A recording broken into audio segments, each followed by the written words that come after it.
A voice commands everyone to get into battle formation, stressing the need to defeat a huge monster that day without fail. One of the fighters angrily asks where the monster is, only to be warned by someone else that the monster is right behind him. The fighter turns around in shock and terror. At a crucial moment, another fighter appears and slashes the monster with a decisive sword strike, while the first fighter, who was in danger, and another companion look on in astonishment. The first fighter asks the newcomer as if he knows him, while a white-haired elf also seems surprised by the fighter's presence, wondering why he has come here. After the battle ends, the elf speaks with the rescuer, expressing his deep gratitude and saying he doesn't know how to thank him. The elf apologizes for any trouble he may have caused in the past, and tells him that he has saved his life and protected the peace of their tribe, assuring him that he will never forget this kindness.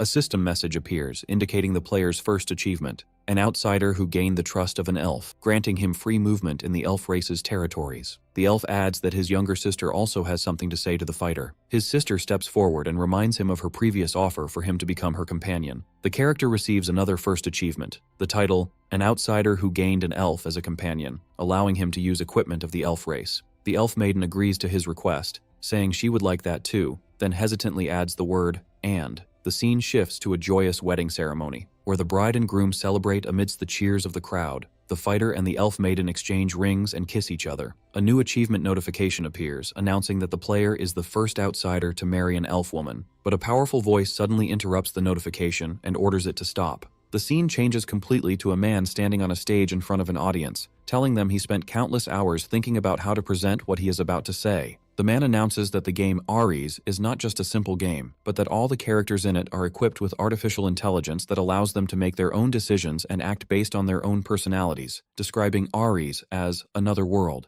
The audience is stunned, and one person asks if what he just saw was real gameplay footage. The presentation continues by asserting that Ares is not just a realistic game, but that Purium Lightede has created a new world. This was achieved through the application of a superior artificial intelligence, from which a divine being was born, which evaluates users itself and can grant them amazing abilities based on their achievements. The speaker explains that whoever receives a revelation from the god of Ares will gain special powers and can become a hero, or even build their own forces and rule as a king. In short, players can achieve everything possible in reality, and even impossible things can be achieved in Ares. One of the attendees expresses his doubt about whether everything that was said is true, but decides that he definitely wants to try the game because of its amazing quality. Enthusiasm erupts among the audience as they chant the name Mr. Lee Si-jin and ask how to buy it and that they want to start immediately. A comment appears explaining that in the year 2045, the game Ares was developed and the reaction to it was resounding, as its impact was not limited to the gaming industry, but extended to change the culture of the entire world. Its user count surpassed 1 billion in an instant.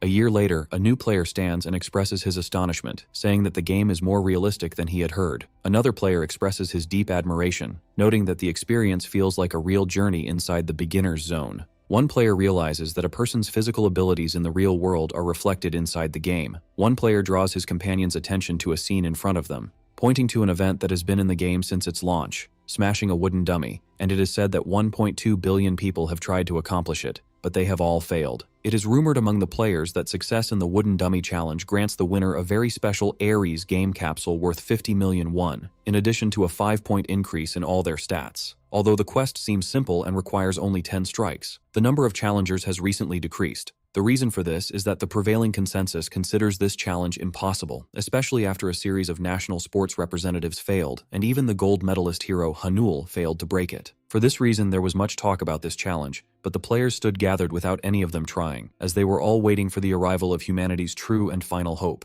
Suddenly, a voice from the crowd asked them to make way, and a burly man named Medusok, who was described as the strongest man among humans, appeared, surprising the onlookers. Medusok looked at the wooden dummy and pointed out that it was the same one Hanul had failed to break. His size was so immense that some commented he didn't seem to be of their same race, and rumors spread that he could defeat a bear with his bare hands. His giant figure stood before the wooden dummy, making it look dwarfed beside him, leading some to speculate that he might succeed in smashing it before completing the 10 strikes. Medusok announced that the precious capsule would be his, then delivered a fierce blow to the dummy. The crowd erupted in cheers of admiration after the wooden dummy was pushed back a great distance by the blow, wondering if a challenger would finally succeed this time. Meanwhile, elsewhere, 2 developers were watching the scene, one of them expressing hope that Medusok would succeed so that the protest calls pouring in would stop. But his colleague seemed worried, saying that if this man also failed after Hanul, it would likely cause a huge mess. His colleague explained that the next day's newspaper headlines would be filled with accusations against the company for creating an impossible quest to attract attention, and Ares is obsessed with recruiting users and making money. The employee concluded that if he failed, it would mean they would have to interfere with the Ares system, an unprecedented action. His colleague wondered if the CEO would accept that,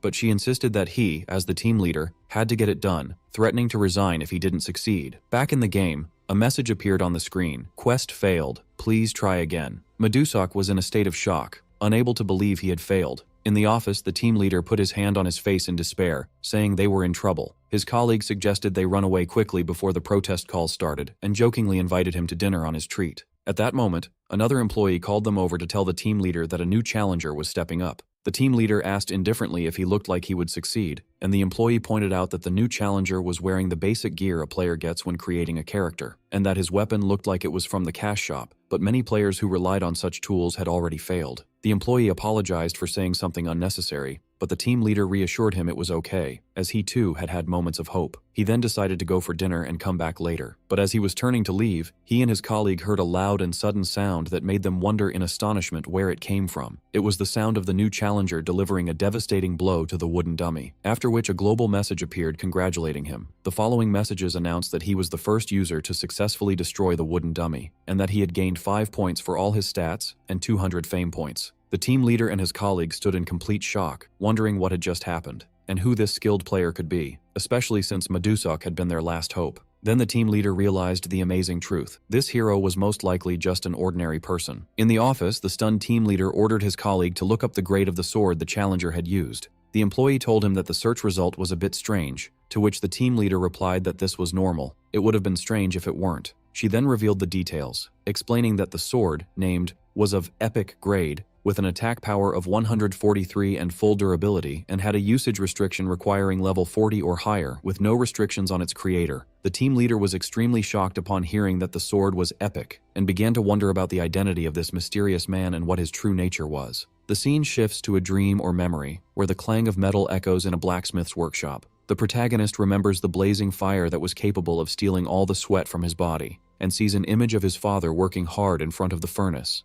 In the dream, the young man looks at his tired hands, and then at his father, telling him that he has returned. The young man embraces his father, vowing to protect him, but the dream quickly turns into a horrifying nightmare. The young man finds his father surrounded by flames, screaming from the intense heat. The son screams in terror, begging his father to get out of the fire and urging him to escape. The young man wakes up suddenly, panting and with tears in his eyes, realizing he had the same dream again. The next scene appears in the real world, specifically in the lobby of a hospital in Seoul, Korea. There, the young man, named Kim Ji-hoon, ironically thinks about the people who still cling to the hope of breaking the wooden dummy, realizing that physical strength alone is not enough for that. A friend interrupts him, annoyed, reminding him that he had asked him not to call him during the day. Kim Ji-hoon justifies his action by saying he can't meet him in the evening because of his work, and that he can't even enter Ji-hoon's father's room at the hospital. His friend sighs and asks what he wants, and Kim Ji-hoon comments on his heavy clothes and asks if he isn't feeling hot. His friend gives him a threatening look and asks if he wants to die, to which Kim Ji-hoon immediately apologizes. Then, Kim Ji-hoon gets to the point and asks his friend if he has heard of the game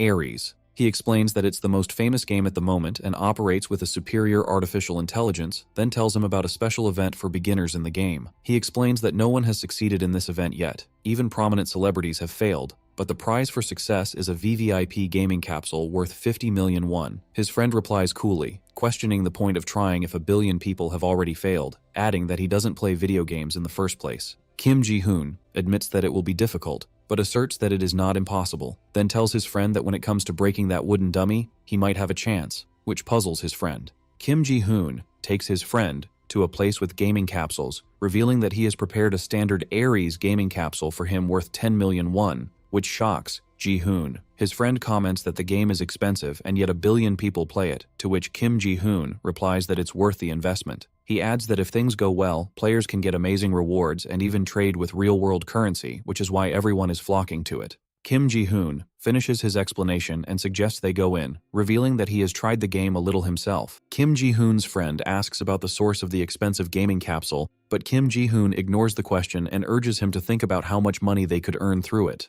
His friend doubts it, questioning if there's any guarantee of profit and calling his friend's idea crazy. Kim Ji-hoon defends his idea enthusiastically, insisting it's an investment and that Ji-hoon has a real chance. His friend demands he explain the basis for this supposed opportunity. Kim Ji-hoon reveals the secret of his confidence, the existence of the Blacksmith class in the game Ares. He then addresses his friend as Kang Hyun-soo, revealing his true identity as the only son of a world-renowned master craftsman and his sole heir. Kim Ji-hoon wonders how a wooden dummy could pose a challenge to someone with Hyun-soo's skills. Hyun-soo removes his hat, revealing scars on his face, and tells his friend that he has never seen his true condition since the accident. He says this is his situation now, admitting he's not in a state to try anything. Past memories show the horrific accident, which was a massive fire. Hyun-soo remembers running through the flames, screaming for his father, trying to wake him up and save him from the fire. Hyun-soo recounts how that accident took everything from him. He barely survived, but his father never regained consciousness, and his family was too poor to cover his exorbitant medical costs. Hyun-soo was forced to work in strenuous manual labor jobs.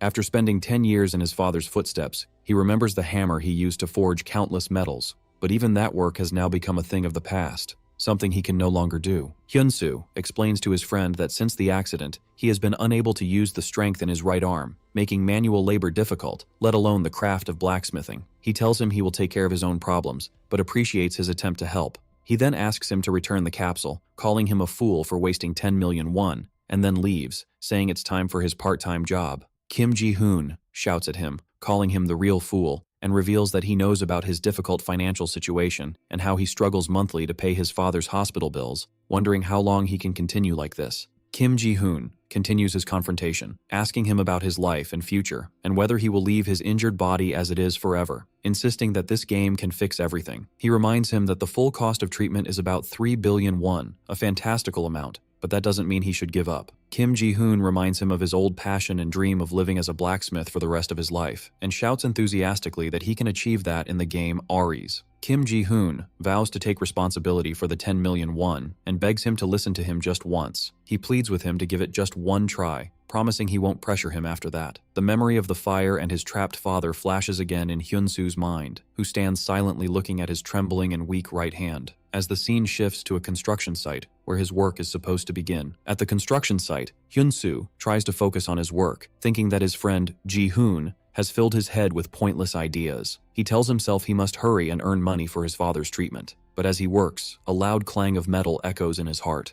awakening a deep nostalgia for his past. In the end, involuntarily, Hyun-soo finds himself returning to the place with the game capsules, admitting that the sound of metal led him there. His friend's enthusiastic words about his dream of living as a blacksmith and how he could achieve it in Ares echo in his mind. He fondly remembers the blazing fire and the ring of metal that was part of his life, and decides to enter the game, vowing to his father that he will hear that sound again. Upon entering, system messages welcome him to the world of Ares and announce the start of character creation. He is asked to set a nickname, and Hyun-soo chooses Hyun-soo. After that, the character customization process begins. Hyun-soo is surprised when the system starts analyzing his body type and discovers that the scar on his face from the accident has also appeared on his character in the game. After the analysis is complete, the system asks if he wishes to proceed with this appearance. After a moment of hesitation, Hyun-soo agrees. The character creation process ends, and the search for a server begins. As soon as he enters the game world, Hyun-soo notices two amazing things. The scar on his face has disappeared,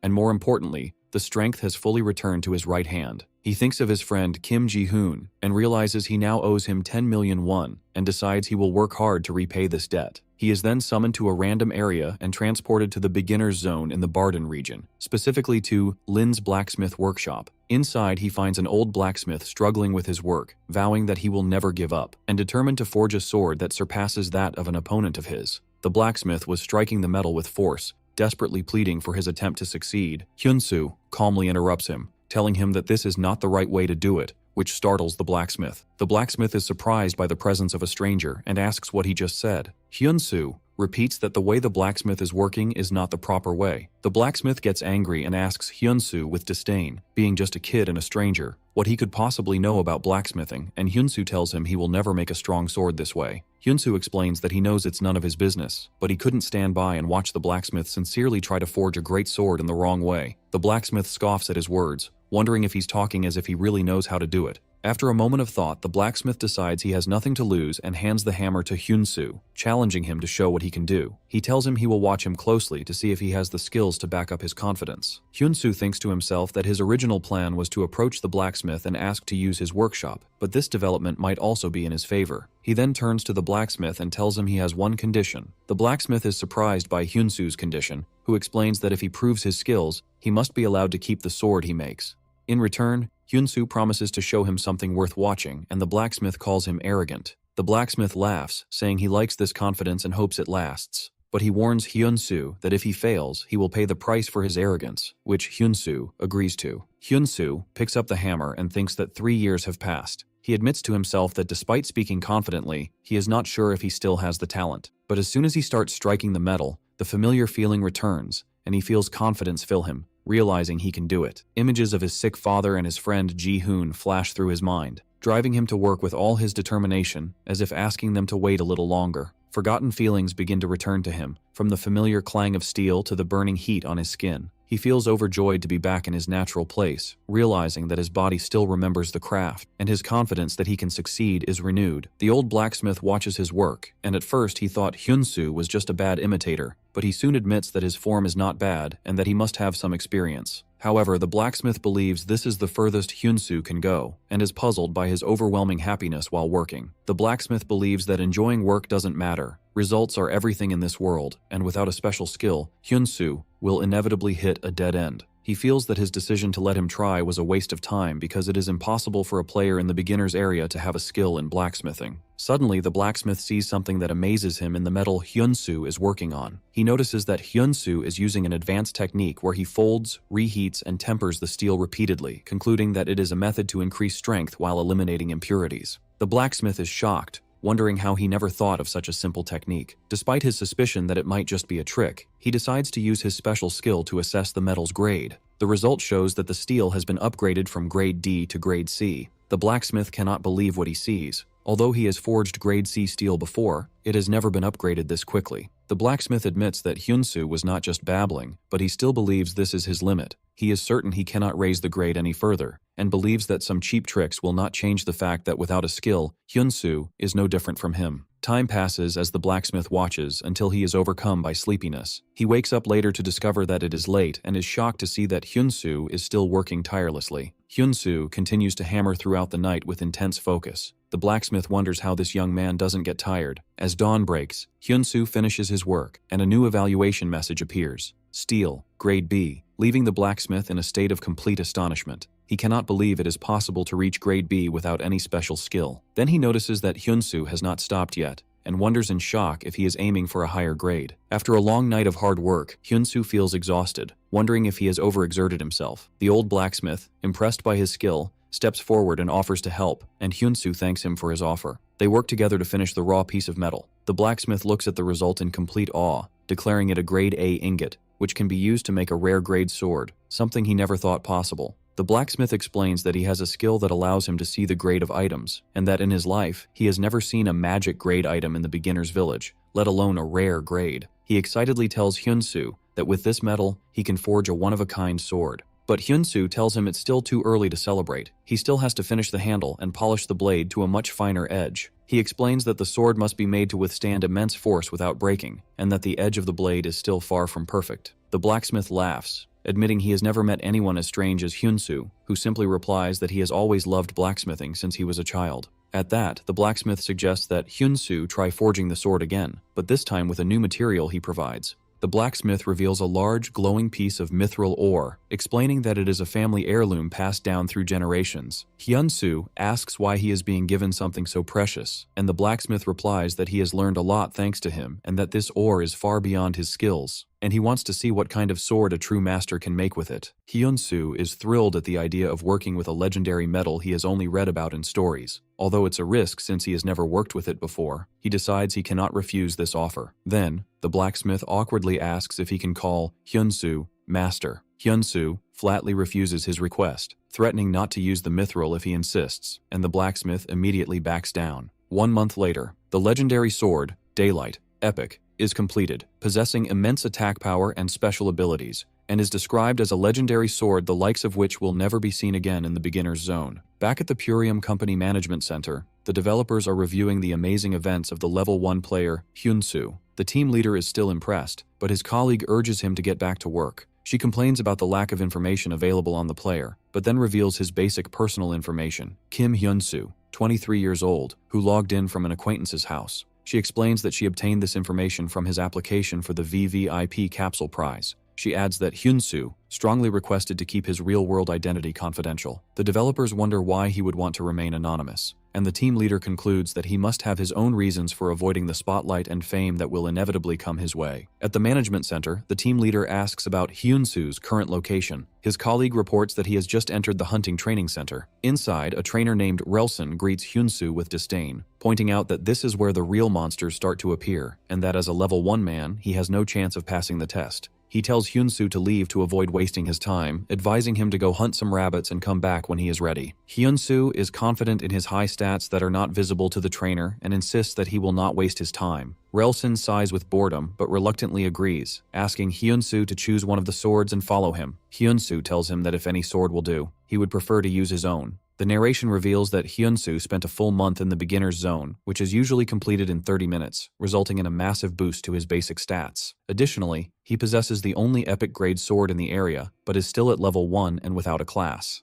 Meanwhile, the team leader Kim Tae-suk expresses his concern over this strange situation, wondering if they should leave everything to the super AI Ares without intervention. A high-ranking company executive shares the same concern, but smiles confidently, knowing that what awaits Hyun-soo is a legendary class offer. Back in the game, Relson is annoyed by Hyun-soo's request to use a sword he made himself, and thinks to himself how pitiful it is for someone to throw away their future for a worthless profession like blacksmithing. The test begins, and Relson explains that the place is teeming with monsters, and that a trained swordsman is more important than any shoddy weapon. He sarcastically wonders why someone aspiring to be a blacksmith is here, which causes his affinity with Hyun-soo to drop. Hyun-soo thinks that he has seen this reaction many times in reality, where the dream of blacksmithing is considered a useless dream, but he feels that in Ares, his efforts can finally be acknowledged. Hyun-soo asks the instructor about the most prominent swordsman trained by him, and then boldly asks for a tougher test than the one that swordsman took. Relson becomes furious inside at the arrogance of this beginner, for although he is just an instructor, he knows talent when he sees it. Due to this provocation, Relson agrees to give Hyun-soo a special trial. He explains that he only gives these special trials to the rare few who show true promise. He leads him to another area, pointing out that the highest record achieved here is the 3rd stage trial. Relson summons a swift goblin of level 6 and asks Hyun-soo if he is sure of his decision. He then sets the penalty for failure, being banned from the center for a full week. Hyun-soo ignores the threat and calmly asks if the 3rd stage is the final trial. Hyun-soo declares that he would like to take on all the trials, up to the final stage. Relson becomes extremely angry, believing this young man is looking down on his training and testing his patience.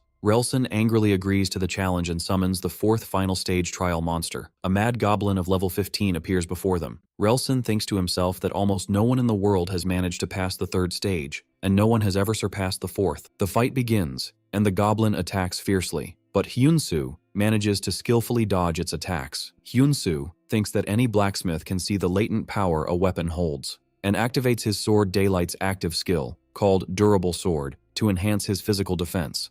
The sword releases immense power, and Hyun-soo declares that no weapon here can surpass his sword, then defeats the swift goblin from the previous stage. But another goblin ambushes him and lands a powerful blow. Relson notes that the blow was critical and instantaneous, which is why swift goblins are considered the nightmare of beginners. Relson believes that Hyun-soo is done for. No matter how good the weapon, it is worthless without skill. But to his surprise, Hyun-soo survives the critical hit with 82% of his health points remaining. Hyun-soo attributes his survival to the long time he spent crafting weapons, which significantly boosted his stats, especially strength and vitality. Relson declares that the real danger begins now, as the Mad Goblin uses a special skill called Thorns of Madness, which causes Hyun-soo to become dizzy and his vision to blur. Although Relson is impressed by Hyun-soo's performance, he believes this is his end, and that the battle will end here. But Hyun-soo decides to focus, trust the weapon he made, and do everything in his power. He activates the passive skill of his sword, Daylight, called Swift Blade, which greatly increases his attack speed. Hyun-soo unleashes a series of swift attacks,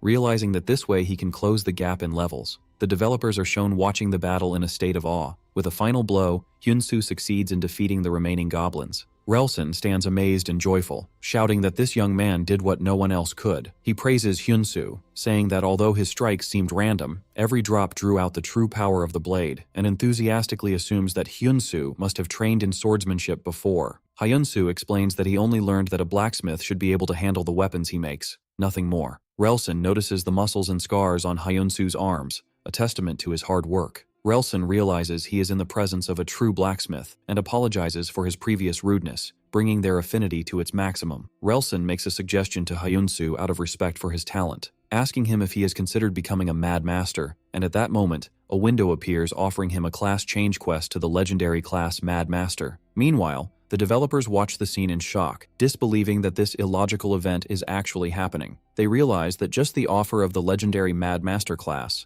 which surpasses even the epic Mad Knight class, automatically classifies Hyunsu as a second-tier user requiring special management. The team leader expresses his satisfaction with this development, but knows that accepting the class change quest means there is no turning back, and that the Mad Master leads hundreds of knights, meaning Hyunsu will become a protector of the world. In the game, Relson urges Hyunsu to accept the offer, assuring him that with his talent he could become a king among knights. But Hyunsu politely refuses the offer, firmly declaring that he is a blacksmith, not a knight. Everyone, both in the game and at the management center, is astonished by his decision. Relson bursts into admiring laughter, describing Hyunsu's persistence as truly wonderful. Hyunsu thinks to himself that he thought he would never hold a hammer again, but in this game, he felt his life as a blacksmith was starting anew. Relson accepts his decision and gives him a letter of recommendation for a hidden quest to meet the local lord. As a reward for passing the trial, he gives him a rusty armor worn by a former Mad Master, confident that Hyunsu will find a use for it. Relson enthusiastically encourages him to prove himself and achieve what others could not,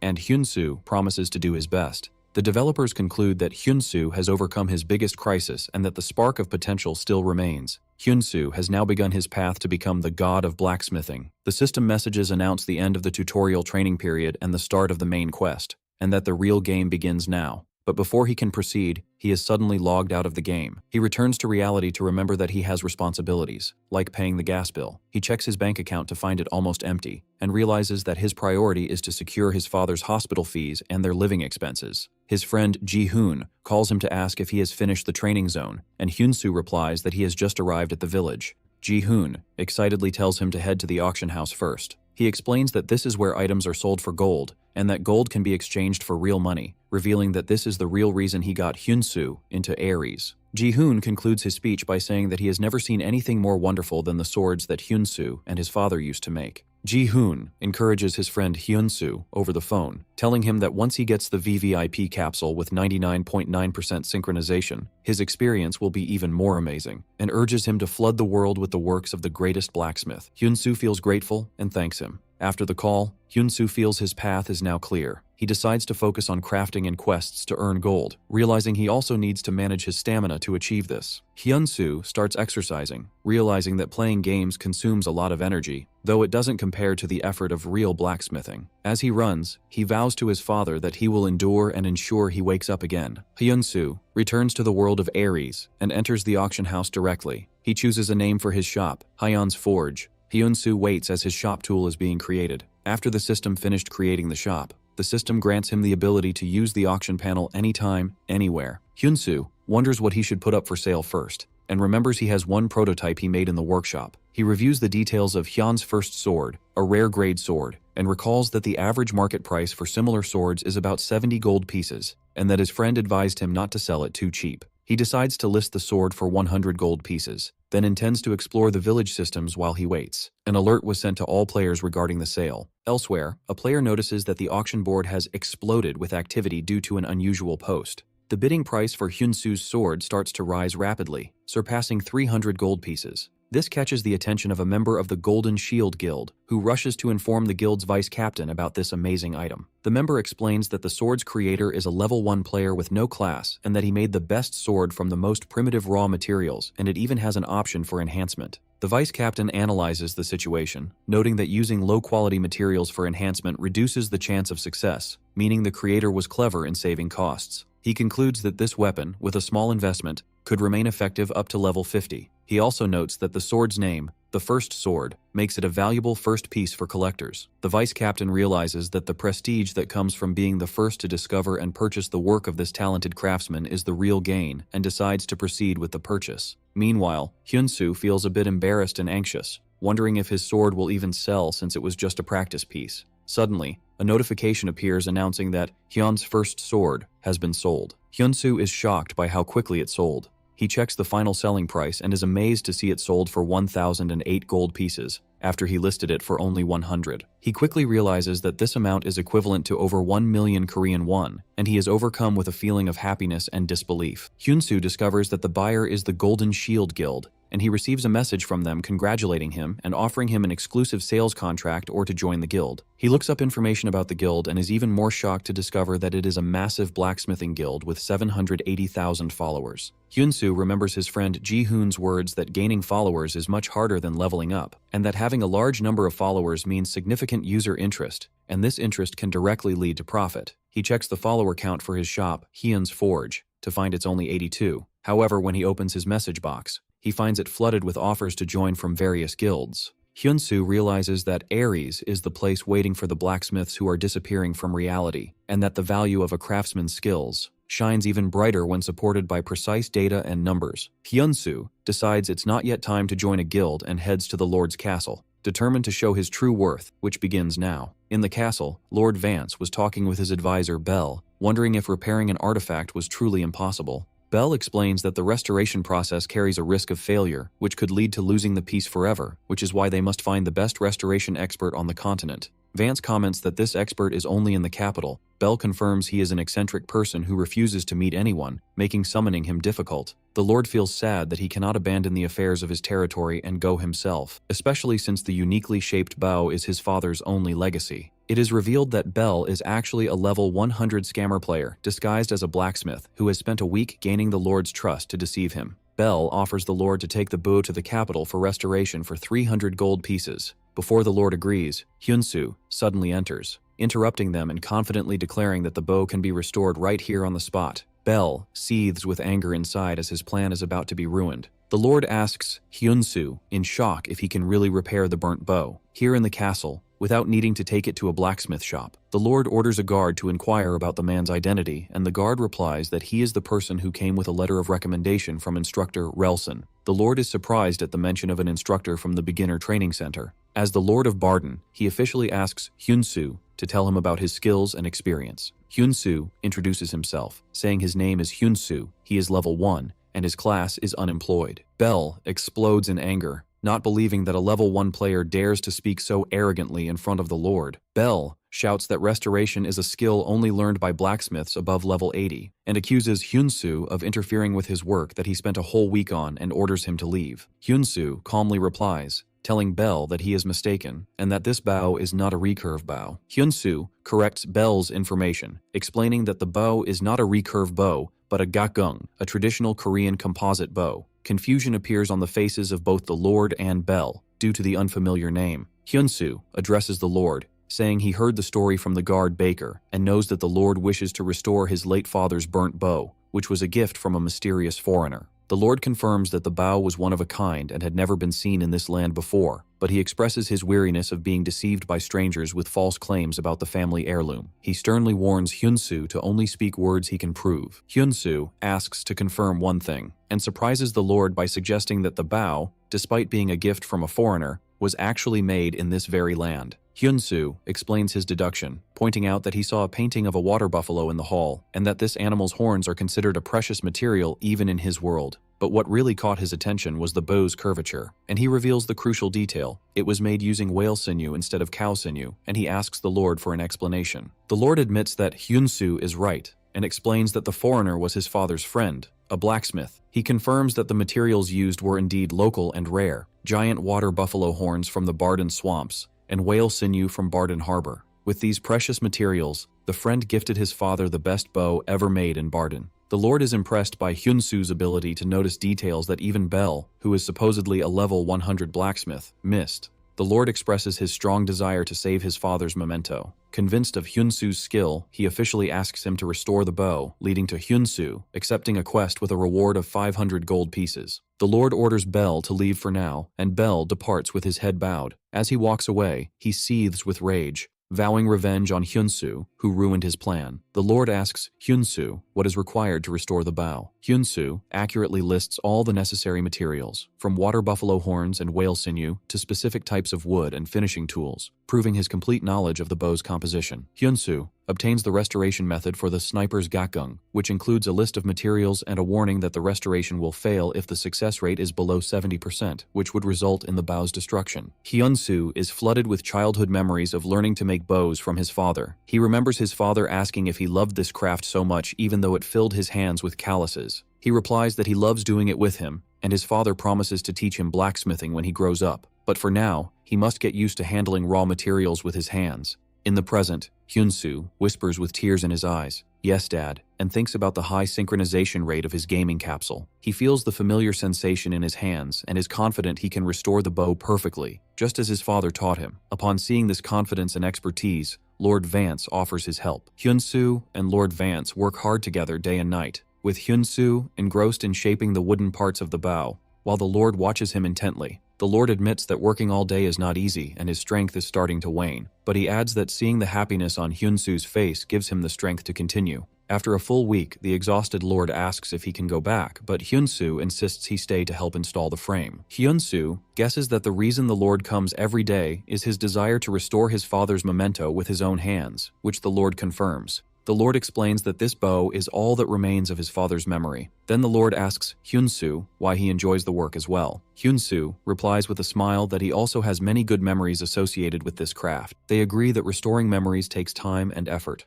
Quick shots show the passing of the next 20 days as they work hard on the various parts of the bow. Finally, the last day arrives. The restoration of the sniper's gakgung is complete, and it is reborn as an epic weapon with stats and abilities far superior to its original form. The Lord stands before his father's statue, wondering if he is watching, and thinking how another mysterious foreigner has gifted him this bow once again. Hyunsu suggests the Lord try the bow to see if it feels as he remembers. The Lord draws the string and releases an arrow with immense force, and notes in amazement that it doesn't feel the same. Then he bursts out laughing with joy, declaring that it has become much greater than before, and the quest completion message appears. The system announces that his affinity with Lord Vance has reached its maximum due to the incredible success that exceeded 100%. The Lord thanks Hyunsu, saying that he can now perform his duties with a peaceful heart. The Lord feels that the promised reward is too little for what Hyunsu has done. As a result of the overwhelming success, the quest reward is upgraded. In addition to 2,000 gold pieces, the Lord grants him free use of the blacksmith's workshop. Hyunsu is overjoyed, realizing that the gold is equivalent to 2 million won, which is more than enough to cover his expenses for a long time. Then the Lord asks him if he has ever considered learning swordsmanship. The Lord reveals that before he became the Lord of Barden, he was a swordsman himself. He talks about the first swordsmanship, a secret sword art of the Prime Kingdom, the technique that subdued the endless monsters and brought stability to Barden. The Lord tells Hyunsu that although he is undoubtedly a natural-born blacksmith, he also saw in him the talent of a swordsman. He explains that instructor Relson's recommendation, along with his own personal observations, confirmed this for him. The Lord lists Hyunsu's qualities, from his exceptional physical condition and quick reflexes to his deep knowledge of weapons, and offers to share a part of the essence of his swordsmanship with him. Lord Vance offers Hyunsu a skill quest to learn the first swordsmanship training, confident that Hyunsu will succeed if he works as hard as he did in the workshop. Hyunsu considers this training an unexpected gift, and a busy month passes. During this month, Hyunsu was busy crafting his own gakgung bow and restoring the rusty Madmaster armor. Additionally, he underwent intensive training, where he continued to spar with Lord Vance, and successfully completed the first swordsmanship training. When it was time to leave, Hyunsu told the Lord that he was now fully prepared. Wearing his restored armor and carrying his new bow, he explains that his next step is to get a suitable profession. After bidding farewell to the Lord, who tells him he is welcome any time, Hyunsu decides to organize his belongings before setting off. He reviews his new equipment, the Madmaster armor, which compensates for his low level thanks to the damage reflection skill, and the new gakgung bow, which has an additional 60% accuracy. To cover his expenses, he had also crafted some rare bows and put them up for sale in the auction house. Hyunsu checks the selling price of Hyun's second bow. Elsewhere, someone is watching the auction in disbelief, noting that Black, Korea's #1 player, didn't craft a bow of this quality when he was at level 10. He marvels at how Hyan managed to craft such a bow at level 1 and with only low-quality materials. This person, who is revealed to be Ron, the leader of the Golden Shield Guild, recalls the words of Smith, the world's #1 blacksmith, that everything in the game is decided by Ares, and that the AI Ares, if impressed by a player's actions, grants them a suitable profession, skill, or title. Ron concludes that for the master of Hyan's workshop to be able to craft artifacts of this level, he must hold a legendary class title, just like Smith. Back to Hyun-soo, he is stunned when he sees that the final auction price for his bow is 2,050 gold pieces, equivalent to 2 million won, an amount beyond imagination for an in-game weapon. He also notices that his follower count has jumped to 3,200, and he is so flooded with guild invitations and crafting requests that he can't even check them all. Hyun-soo feels he is ready to set off and sets his destination, the Holy Land of Blacksmiths, the Tower of Blacksmiths. He travels through the scenic landscapes until he reaches the towering structure and is awestruck by its magnificence up close. But he finds the entrance sealed by a magic seal bound with chains and wonders how to get in. A system message appears, explaining that this is the Tower of the Swordmaker and that to become a blacksmith, he must break the seal with a sword forged in the magic workshop. Hyun-soo examines the seal and realizes it is made of volcanic basalt rock. He finds the entrance to the magic workshop nearby and enters it to begin the training required for the test. In the magic workshop, Hyun-soo learns the rules. Materials and tools are provided in infinite quantities. Production time is significantly shortened, but the swords made here can only be used for the test. Hyun-soo thinks about the test, which is to break a stone seal with a sword, and concludes that the test focuses solely on his crafting ability, specifically, crafting a sword capable of cutting stone. Elsewhere in the tower, Ding, the master of the Tower of Swordmakers, sits muttering angrily about worthless fools. He complains that everyone who comes only asks how to make money quickly, and that they are only interested in producing junk using skills and selling it, without any respect for the real work in the workshop. Ding sadly declares that the true path of the blacksmith is dead, and that everyone now only seeks gold. Due to his despair, he allows anyone who simply wants the title of blacksmith to pass a simple test, knowing that their superficial efforts will never enable them to break the real seal. At best, they might scratch it a little. While Ding sees the task as impossible, Hyun-soo decides to make a Damascus sword. The system advises him that this type of sword is only made by professional blacksmiths and recommends starting with a simple iron dagger. But Hyun-soo insists on trying, believing that as long as he knows the method and has unlimited materials, he can at least try. He remembers his father's words that a sword can cut stone and that he would pass on to him a special forging method he developed himself. Inspired by his father's teachings, he feels confident in his ability to accomplish the task. Hyun-soo gets excited as he sees the possibilities available to him: perfect smelting facilities and equipment, an unlimited supply of ores, and shortened production time. He describes the game as insane and begins to work with unparalleled enthusiasm and passion. Meanwhile, Ding is suddenly awakened from his sleep by a violent vibration, and he wonders about the source of this tremor. He realizes that the entire tower is shaking due to someone hammering with immense force. Ding rushes to see what is happening and is shocked when he sees the sealed stone, which he thought was unbreakable, has been split in half. Ding stands speechless as he sees Hyun-soo calmly walk through the open entrance. In a moment of awe, Ding declares that the god of blacksmithing has finally appeared. Hyun-soo approaches him and simply asks if he has passed the test. Ding replies that they usually measure ability by the mark the sword leaves on the stone, but since Hyun-soo completely destroyed the stone, they couldn't measure anything. As Hyun-soo wonders if this means a retest, a glowing magic circle appears on the ground. Ding clarifies that it is not a magic circle, but a summoning circle. The Tower Master, Ding, presents his special hammer to Hyun-soo. Hyun-soo accepts it in confusion and receives a system message confirming he has obtained Ding's hammer. A new SS rank quest begins, and Ding tells him that there is a real trial he must now overcome. With his wishes for success as the god of blacksmithing, Hyun-soo is suddenly transported to another place. Hyun-soo finds himself on the walls of a castle, confused by the sudden transport and wondering if this is a new test. He is surprised by an army of invading orcs advancing towards the castle. An SS rank quest appears, requiring him to defeat the orc army, which shocks him, as he doesn't understand its connection to a blacksmithing quest. The soldiers on the wall see him and cheer for the arrival of reinforcements from the master blacksmith. The condition for completing the quest becomes clear: achieve a 70% contribution among 50 warriors. Hans, the leader of the suppression squad, a level 48 warrior, welcomes him. Hans explains that the orc invasion is getting fiercer and that much of their equipment has been damaged, and he asks Hyun-soo to use his skills to repair it quickly. Hyun-soo clarifies that there is a misunderstanding. He has not yet changed his class to a blacksmith and possesses no skills. Hans asks in bewilderment about the hammer he is holding, and Hyunsu explains in confusion that he received it as part of a class change test and was sent here for an additional test. When asked about his combat experience, he admits that he is still a complete beginner in fighting. The soldiers are disappointed. They were expecting support but got a beginner who needs protection. Hans orders Hyunsu to stay in the watchtower for his own safety until they return. Suddenly, an orc threw a huge axe towards Hans. Hyunsu quickly rushed towards Hans and parried the axe with surprising ease. He then asks Hans if he can join the fight despite being a beginner. Hyunsu realizes that this is the real test. While Hans looks at him in confusion, he feels confident that if he fights as he did against the goblins, everything will be fine. Hans agrees and tells him to follow Ben's squad. Hans charges into battle, taking the lead.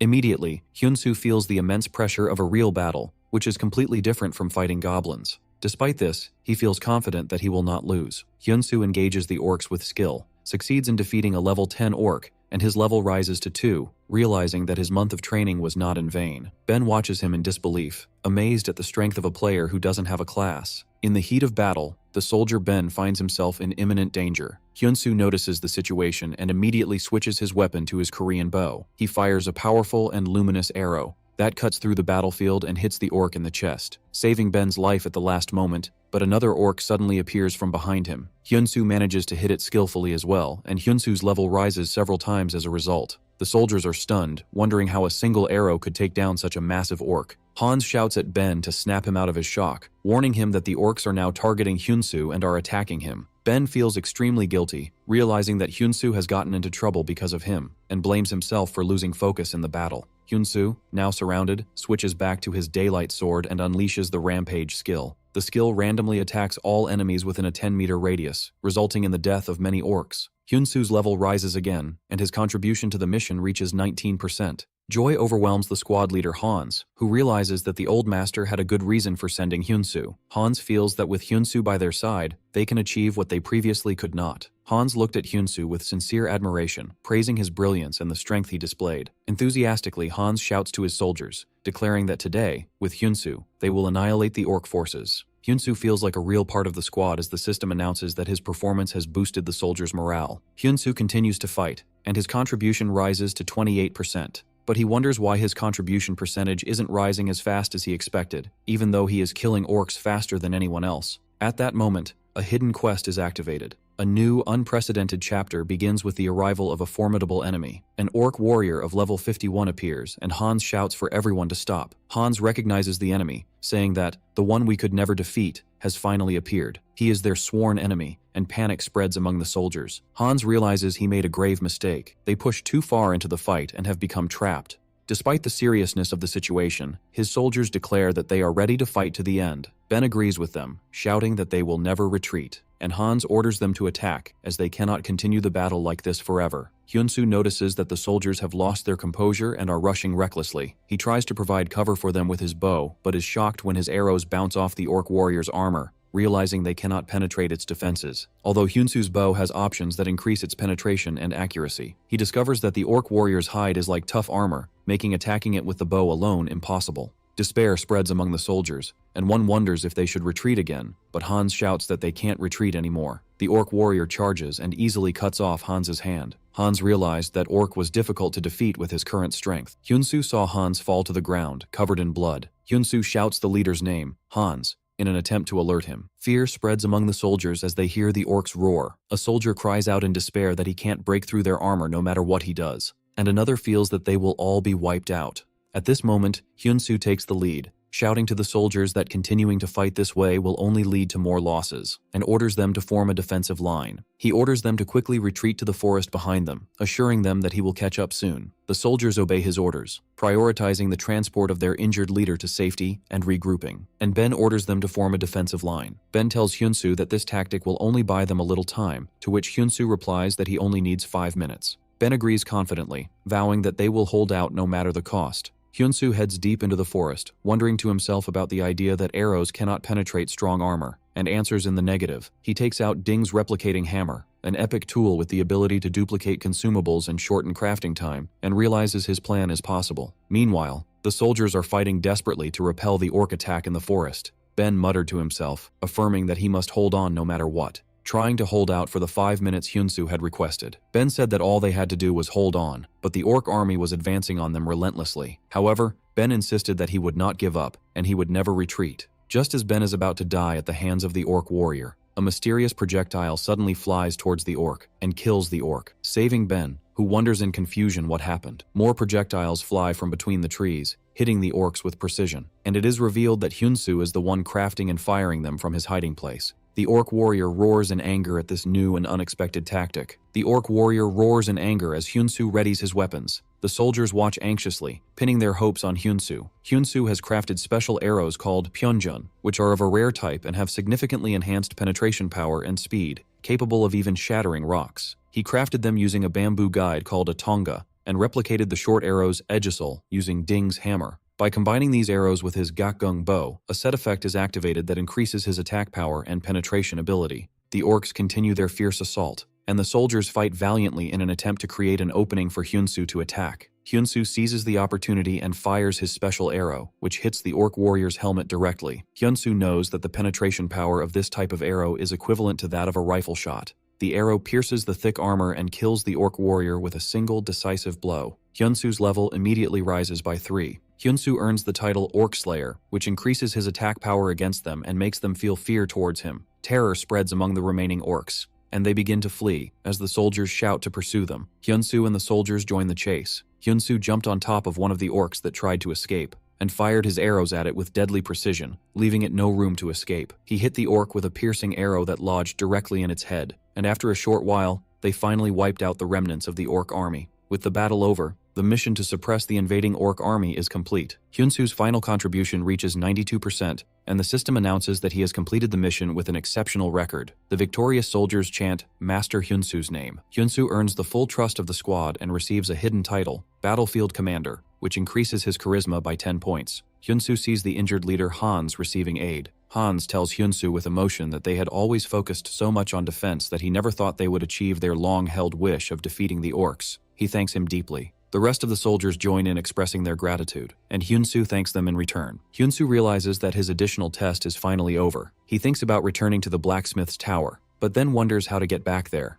As Hyunsu wonders how to return, the scene shifts to the central Tower of Blacksmiths, where Ding stands, mournfully declaring that the blacksmith tower has fallen into a state of decline. He explains that all the glory and honor have gone to the knights, while only those blinded by gold coins come to their tower. Ding asserts that they need someone worthy of wielding the legendary sword that will fulfill the prophecy, someone who carries the true spirit of a blacksmith. Many candidates have failed to fulfill the ancient prophecy of the god of blacksmiths, which foretold the appearance of a successor who would restore their glory and prosperity. He is interrupted by one of the tower masters, named Coulson, who sarcastically asks if, among all the tower masters, the great Ding is the only one qualified to face the sword's test. Coulson scornfully wonders if the chosen one is just a hoax, and why they were all summoned in the midst of their busy schedules just to grant testing rights to a strange foreign youth. Ding retorts, scolding Coulson and asking if he hadn't read the letter he sent, explaining that Hyunsu earned this right on merit after passing the test they had set. Ding adds that Hyunsu, despite not having changed his class yet, has shown incredible skill in blacksmithing, leading soldiers, and annihilating orc warriors. The others are shocked upon hearing the word annihilation, not believing that someone who hasn't even changed his class could do that.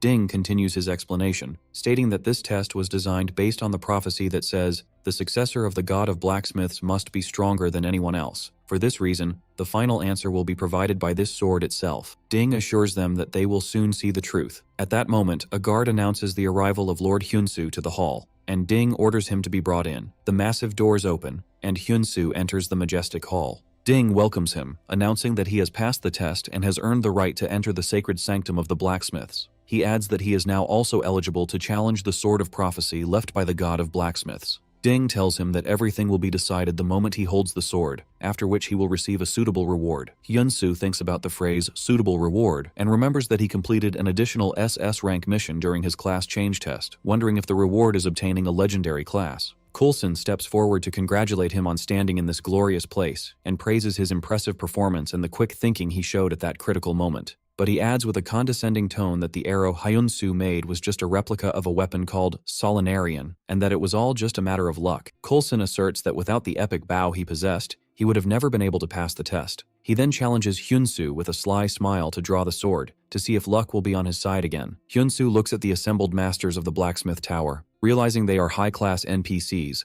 and that each of them has built the legends of Ares. He sees that Coulson, the master of the Bow Blacksmith Tower, has a formidable level of 365, and everyone in the hall possesses titles and levels that inspire awe as blacksmiths. Although they are certainly impressive, Hyunsu does not feel that his skills are inferior to theirs. He wonders to himself that if they competed on pure skill alone, without relying on titles, he could win. As Hyunsu approaches the legendary sword, it suddenly glows with immense power, releasing a wave of energy that shocks Ding, Coulson, and all present. The sword glows with immense power and explodes in a flash of dazzling light that engulfs the entire hall. Hyunsu wonders in shock what is happening as he is surrounded by the bright energy. When the light dissipates, Hyunsu finds himself standing in the same spot, but he wonders in confusion where the sword, which has completely disappeared, is. At that moment, Ding realizes what has happened and exclaims that this is how the prophecy is fulfilled. Ding laughs loudly, realizing that they had been inventing rituals and procedures all this time, and that the true successor didn't even need to touch the sword to prove his worth. On the other side, Coulson curses the situation with intense anger, unable to accept what has happened. A system message appears congratulating Hyunsu, announcing the appearance of the first god class in the world of Ares. Coulson's anger flares as he wonders how this novice could receive such an honor. The system message confirms that Hyunsu has advanced to the God of Blacksmithing class, leaving Hyunsu and Ding in a state of shock, for this is not just a god class, but the first of its kind in the entire game. Hyunsu gains a unique SSS rank title, God of Blacksmithing, which grants him exceptional abilities. He is now unrestricted by material level when crafting, and his experience automatically increases depending on the type of item made. Most importantly, the prophecy confirms that as a blacksmith, he will become stronger than anyone else. A new class quest, Test of the Sword, also appears, which will begin when he reaches level 100. The other Tower Masters whisper among themselves that the sword has chosen the foreigner, and that the prophecy of the successor to the God of Blacksmiths has been fulfilled. But Coulson shouts that he can never accept this. Coulson argues that they, as masters of the tower, have waited a long time for the great successor who will receive the revelation of the God of Blacksmiths, and that they cannot conclude that the sword's choice is the will of the god himself. Ding shouts at him to stop, asserting that the prophecy is absolute. Coulson replies that what is happening is a farce, and reminds them that the prophecy also says the successor must have the recognition of all the Tower Masters. Accordingly, as the master of the Bow Blacksmithing Tower, Coulson officially challenges Hyunsu to a blacksmith's duel. Coulson lays out his conditions clearly. If Hyunsu defeats him in this duel, he will recognize him as the successor. But if Coulson wins, Hyunsu must renounce the position the Sword of Prophecy has chosen for him. Ding becomes angry with Coulson for losing his senses and orders the others to restrain him immediately. Coulson looks disdainfully at his colleagues, then tells Hyunsu sarcastically that he can run away if he wants, in which case he will grant him the position of Deputy Tower Master, as long as he submissively receives his training. Coulson laughs insolently, but Hyunsu calmly and confidently replies that he accepts his challenge. At that moment, a secret skill of blacksmiths manifests, which is that they speak through their craft. Hyunsu gains the ability to use custom god crafting. A new S-rank quest titled Duel of the Blacksmiths appears, with the objective of winning the duel against Coulson. Coulson explains that their way of dueling is different from knights. It is a clash between two works forged with the souls of their creators in the foundry. The rule is simple: the two swords they make will collide, and whichever one breaks first, its owner loses.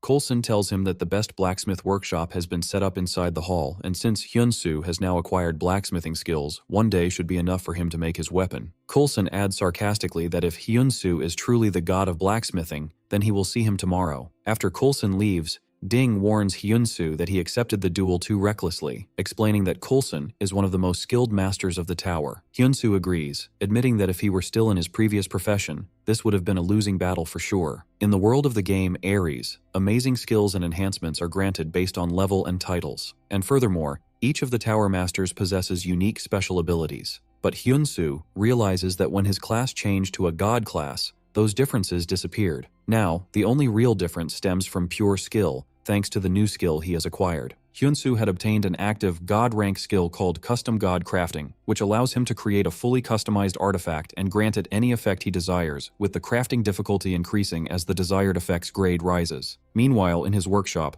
Coulson recalls his past. He remembers how he was a blacksmith who made swords, and how he was the rightful heir to the sword crafting trade that his family had passed down through generations. But then, someone much more skilled than him appeared, and instead of becoming a sword maker, he was forced to become the master of the bow tower. It was bitter, but he chose to accept it to serve the great Ding. But he can never tolerate Ding bringing a stranger out of nowhere and placing him above him. Coulson pours all his anger and resentment into the hammer as he works, leading to a massive explosion of fire in the foundry. In Hyunsu's workshop, Ding watches him work on his sword. Ding thinks that the process of granting abilities and effects to artifacts follows a basic law of profit and loss. To gain an advantage in this duel, he must prioritize durability and maximize the weapon breaker attribute. This means that to get the ability he wants, he must craft the sword with the highest possible grade. But he notes with confusion that the durability and attributes of Hyunsu's sword seem to be only of rare grade. Hyunsu finishes making his sword, which glows with a bright light, making Ding wonder in amazement about the true thoughts and abilities of the god of blacksmithing. The next day, everyone gathers to watch the duel. Coulson smiles sarcastically, assuming that Hyunsu managed to make something because he didn't run away. He asks him to show him if he truly deserves to be called the successor of the gods. Coulson presents his sword first, revealing Coulson's Dark Knight, a unique sword with a durability of 12,000 and an attack power of 664, in addition to special abilities that increase its durability by 35% and grant it the latent Weapon Breaker skill. Ding and the rest of the attendees admire Coulson's exceptional skill and how he managed to create such a unique and flawless sword overnight. Coulson boasts that his sword is a magnificent masterpiece, imbued with his family's traditions and secret techniques, and then demands that Hyunsu show him his sword. Hyunsu reveals his sword, which shocks Coulson and Ding. It was Hyun's first custom-made sword, of rare grade, with a durability of only 1,000 and an attack power of 177. One of the Tower Masters looks on with contempt, considering Hyunsu's sword ridiculous, and thinks that Coulson might have been right after all. Coulson smiles triumphantly, believing that Ding has made a grave mistake this time, and that he is wasting his time with a scoundrel and his pathetic game. Coulson shouts that it will end here and rushes towards Hyunsu for the swords to clash. Hyunsu stands firm against the fierce attack, and the sounds of clashing metal echo in the hall. Suddenly, a loud shattering sound is heard, and Ding and the rest of the onlookers watch in complete shock. Coulson's unique sword, Dark Knight, has shattered into pieces and scattered on the floor. Coulson stands speechless, unable to comprehend how it happened. Hyunsu calmly tells him that a sword's value is not determined by its grade alone. The details of Hyunsu's sword appear again, revealing its special active ability, a sword that cuts swords, which gives it a 65% chance to cut the opponent's weapon. It was a unique, unrepairable sword, designed to be destroyed when its durability was depleted. At that moment, Ding remembers his father's words, who told him that the god of blacksmithing would one day appear in this land. Someone who would shatter their traditional concepts and guide them with new teachings, and that everyone would have the chance to meet him. Ding remembers how a young Coulson eagerly asked his father if he too could receive his teachings if he became a great blacksmith. The scene returns to the recent past in the workshop, where Hyunsu explained to Ding that merely breaking swords would not convince the Tower Masters, which is why he decided to make a sword that cuts swords. Ding had wondered at the time if this was really possible, admitting it was never an easy task. Hyunsu had replied that creating an artifact with the desired properties always comes down to the blacksmith's skill and sweat. Now, Ding realizes the truth. It was a bold choice that defied common sense, backed by the knowledge and ability to turn such a vision into reality. He concludes that Hyunsu possesses all these qualities. The stunned Coulson looks at his shattered sword and whispers the name, God of Blacksmithing, wondering to himself if he too could one day make such a sword. Hyunsu looks at him with a calm smile, and tells him that for him, the word impossible does not exist. Coulson falls to his knees, admitting his defeat. Hyunsu declares to Coulson that he now stands before the god of blacksmithing, and a window appears announcing that the duel of the blacksmith's quest has been successfully completed. As the tower stands tall in the background, the Tower Masters approach Hyunsu and ask him to accept his reward. They present him with a box containing 500 gold pieces, as well as a scroll containing a recipe for crafting a legendary bow, one of the 10 treasures of the blacksmith's tower. Coulson admits that this is a bow recipe he himself could never complete, and that giving it to someone on their way to becoming a powerful being is its proper use. Ding tells Hyunsu that now that the god of blacksmithing has finally appeared, they will strive anew, and asks him to aim for the pinnacle of power. He encourages him to explore a wider world, declaring that the growth of the god begins now. The scene shifts to the real world, where Hyunsu is celebrating with his friend Ji-hoon. Ji-hoon expresses his happiness and surprise that he is drinking beer on Hyunsu's tab, and enthusiastically congratulates him on obtaining a god rank class, calling it insane. Ji-hoon tells him that he recommended the game to him because it was a shame to waste his talent. but he never imagined he would be this talented at playing. He adds that after all the suffering Hyunsoo went through in the blacksmith's workshop, he is finally seeing the light. Ji-hoon asks what difference the God class makes, and Hyunsoo replies that he doesn't think there's anything drastically different at the moment. Hyunsoo clarifies that more importantly, he has to pay his father's hospital bill tomorrow, and that in the meantime, another 10 million won has been added to the treatment costs. Ji-hoon tells him that he has inquired about his father's new medicine, but since it's not covered by insurance, its cost is at least 20 million won. Additionally, Ji-hoon reminds him of the costs for Hyunsoo's own burn treatments. Ji-hoon concludes that just having the class won't be enough to make money. There's a physical limit to the number of artifacts he can craft and sell. He explains that essentially, he needs to level up and gain fame as the growth of the god begins now. He advises him to build a relationship with the most famous person in Ares, as that way he can get much larger rewards and rare items even from quests of the same grade, and then use that as a basis to craft top-tier artifacts again. Hyunsoo thinks about the idea of building a relationship with the most famous person in the game, and Ji-hoon excitedly tells him he has an idea and asks him to wait a bit. Ji-hoon cheerfully announces that his big brother will achieve the best accomplishments and help him advance. Hyunsoo scoffs at him and just asks him to try not to get fired from his job. Ji-hoon shows his friend news from the Ares user community, where everyone is talking about how the player, Lord, who is always ranked 21st, has finally reached a legendary class. But Ji-hoon clarifies that this isn't the really amazing part. The amazing thing is that Lord managed to defeat Sword King Barad, something no one had ever done before, as no one had ever even managed to hit him. Players wonder how Lord managed to achieve this. Meanwhile, Hyunsoo thinks about the hospital costs of 30 million won per month, and that he has to pay the overdue bills today. He realizes that even if he combines the quest rewards and auction profits, the amount won't be enough, and he cannot let his father's treatment stop. At that moment, Hyunsoo receives a notification on his phone that a sword he made has been sold for 53,310 gold pieces, and that the buyer is Lord. Hyunsoo immediately runs to the hospital reception, and tells the receptionist that he would like to pay all the outstanding medical bills today, immediately. Hyunsoo firmly decides that he can never stop playing Ares now. In the game, he receives a message from Lord, thanking him warmly. Lord explains that thanks to Hyunsoo's sword, he was able to fulfill his wish of passing Barad's test, and adds that if one understood the true value of the sword he made, they would realize that the 50 million won he paid is not a large sum at all. Lord's message explains that Hyunsoo's sword managed to cut the Sword King's own sword and create an opening, which clearly surprised the king. Lord continues his message, telling Master Hyan that the king of the Goyard Kingdom, the Sword King Barad, is waiting for him. Hyunsoo reads in confusion that the king wants him to make him a sword, and Lord urges him to go and meet him. Hyunsoo realizes that this opportunity could solve all his problems, from his father's hospital bills to the new medicine. He firmly decides that he must go to meet Barad, and that he will also find his lost workshop on his way. Elsewhere, a stylish-looking man appears. He visits an old blacksmith workshop in this modern age, saying that only 1 month remains on their promise. Back to Hyunsoo, he is talking to his friend Ji-hoon on the phone, who tells him in shock that he can't meet Barad. Ji-hoon scoffs at the idea that just getting a god rank class is everything, wondering how a level 10 beginner can meet a king. He explains that to meet a high-level NPC, the player's level and fame must be equally high, and that to meet Barad, he must be at least level 200. But Ji-hoon reassures him that it's not impossible, and tells him about the Goyard martial arts tournament. He explains that this is an event held every year in the Goyard Kingdom, with level restrictions ranging from 50 to 60. He adds that King Barad is always looking for talented individuals with potential for growth, which is why he holds the tournament for outsiders every year. He confirms that the tournament is scheduled to be held soon, and that the winner receives the prize money directly from Barad himself. Ji-hoon concludes by saying that this is the only way if Hyunsoo wants to meet Barad immediately. Hyunsoo travels in a carriage towards his next destination. Based on Ding's advice, he heads to the castle region. Ding had told him that this place is on the border of the Prime and Goyard kingdoms, where a daily war with the undead rages, and that they would need his abilities more than anyone else. The castle region is a regional battle zone where they fend off the invasion of undead monsters. According to Ding, this place is the fastest for leveling up. Hyunsoo is determined to accomplish the upcoming mission no matter what. Upon arriving in the castle region, he is greeted by Centurion Render, who asks if he is part of the reinforcements from the capital. The commander tells him his timing is perfect,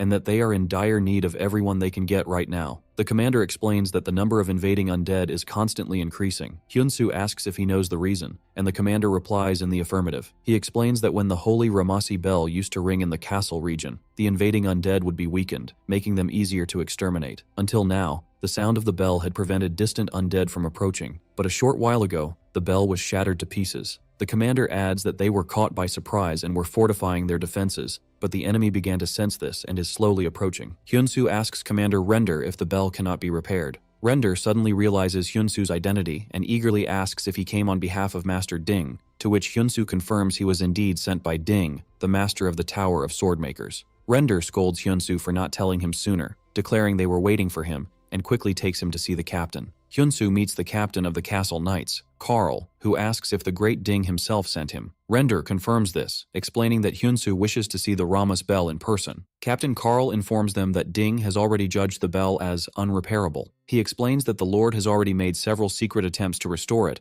but every expert said the same thing. The shattered Ramos bell is marked as an unrepairable artifact. He adds that there is one person still remaining in castle looking for a way to fix it, but it's all in vain. Render recalls that person was level 290, and yet it proved impossible. Captain Carl asks Hyunsu about his ability and requests information on his level. Hyunsu replies that he is currently level 13, which greatly shocks Render. The captain tells Hyunsu that he doesn't wish to blame him, who came to help them, but at his level, it would be wise to find a place where he can truly contribute. The captain explains that the castle region is now on the brink of annihilation, and when the main army of the undead begins to advance, that will be their doomsday. The captain asserts that it is his duty to protect the Lord and the people to the end, and he must do his duty. At that moment, a soldier bursts in, shouting that the undead are attacking the eastern wall. They are ghouls, and a massive swarm of them is rushing towards them. It appears the ghouls' level is 41. The captain orders his men that the situation is critical and they must hold the gates at all costs. He then orders Render to follow him, and tells Hyunsu that everything they discussed must remain a secret. Hyunsu thinks that if it's like the Orc War, he can handle the situation, as a new regional war quest begins, requiring him to repel the invading ghouls and defend the gates. Hordes of ghouls rush towards the walls. The soldiers fight fiercely, and Render explains that undead monsters are hard to kill without weapons imbued with holy power, so they must strike the same spot repeatedly. Render watches in amazement as Hyunsu fells a ghoul with a single arrow to the head. Despite not possessing any holy power, Hyunsu uses the flying arrow skill, which pierces through rows of ghouls with a single powerful strike. The arrow shot forth with force, piercing through the bodies of the ghouls one after another. The soldiers cheer enthusiastically, while Render declares he will take them all down no matter how many there are. Hyunsu thinks to himself that this isn't as bad as he thought, and that if things continue like this, they will succeed in completing the mission. A system message announces the start of a new story. Suddenly, a new threat appears, and a quest requiring the defeat of a giant siege ghoul appears. The soldiers scream in terror at the appearance of the giant ghoul and realize they must call the captain immediately. But another soldier explains that Captain Carl is busy defending the gate and has no extra forces to offer. As the danger approaches, Render fears that the wall will fall. Hyunsu announces that he will draw the monster's attention for a moment and jumps off the wall. The soldiers scream in alarm, warning him that it's too dangerous on his own. Down below, Hyunsu confronts the giant ghoul, skillfully dodging its attacks and delivering counterblows. Hyunsu succeeds in drawing the massive beast's attention, and Hyunsu thinks that once he takes it down, things will go smoothly. He continues to dodge the ghoul's brutal attacks, and decides he must first pull it as far away from the wall as possible. He wonders if he has successfully drawn its full attention, but the ghoul suddenly attacks him with overwhelming force. Hyunsu is surprised by the beast's immense speed. To create some distance for himself, he switches his weapon to his bow, and fires a flying arrow while sliding on the ground. The arrow hits the ghoul's head directly, but the arrow bounces off, without causing any damage at all, which shocks Hyunsu. The ghoul retaliates with a fierce attack, causing Hyunsu's health points to drop below 10%. A system message warns him that when his health points reach 0%, he will be forcibly logged out. Hyunsu screams, refusing to let it end this way, but he falls to the ground defeated. Hyunsu gets to his knees, wondering about the absurdity of the forced logout concept. He realizes that if he fails to complete this event, he will not be able to participate in the Goyard martial arts tournament, and if that happens, his father's hospital bills, his own treatment, and restoring his path as a blacksmith will all become impossible. He refuses to go back to being a hopeless person, realizing that this game was his only chance to change his reality. With determination, Hyunsu declares he cannot give up here no matter what. He fires another arrow that hits the giant ghoul, which screams in pain, but the monster retaliates with a fierce sonic attack, causing Hyunsu's health points to drop below 3%. Despite his severe injuries, Hyunsu screams that he will never give up, and prepares to fire another arrow, asserting that it's not over yet, but he is horrified to discover that his bowstring has snapped. The ghoul seizes the opportunity and launches a devastating attack, bringing Hyunsu's health points down to just 1. As he is on the verge of defeat, Hyunsu refuses to give up this way. Due to his absolute persistence, a system message appears. announcing that a special condition has been met. The message explains that with health points below 5%, his strong desire and will have met the qualifications of the god of blacksmithing, allowing him to acquire a new skill. Hyun-soo acquires the emergency god crafting skill, through which he must forge a weapon within 20 seconds. This weapon can only be used for 30 seconds. Hyun-soo realizes this is his chance. The emergency god crafting process begins with a 19-second countdown. Hyun-soo knows this is his last chance to complete this mission. He selects the materials and begins crafting the weapon with incredible speed. As the countdown continues, as the timer hits 0, Hyun-soo finishes making a brand new sword and leaps towards the monster again. He lets out a war cry, charges towards the giant ghoul, and uses the Scythe of Death sword skill. For a moment, the giant ghoul froze in place, as if time had stopped around it, and he pierces it with his new sword in a single finishing blow. The giant ghoul falls defeated, and the exhausted Hyun-soo looks at the scene. He smiles in victory, realizing he has succeeded. A system message announces he has eliminated the giant ghoul and gained immense experience, raising his level to 38.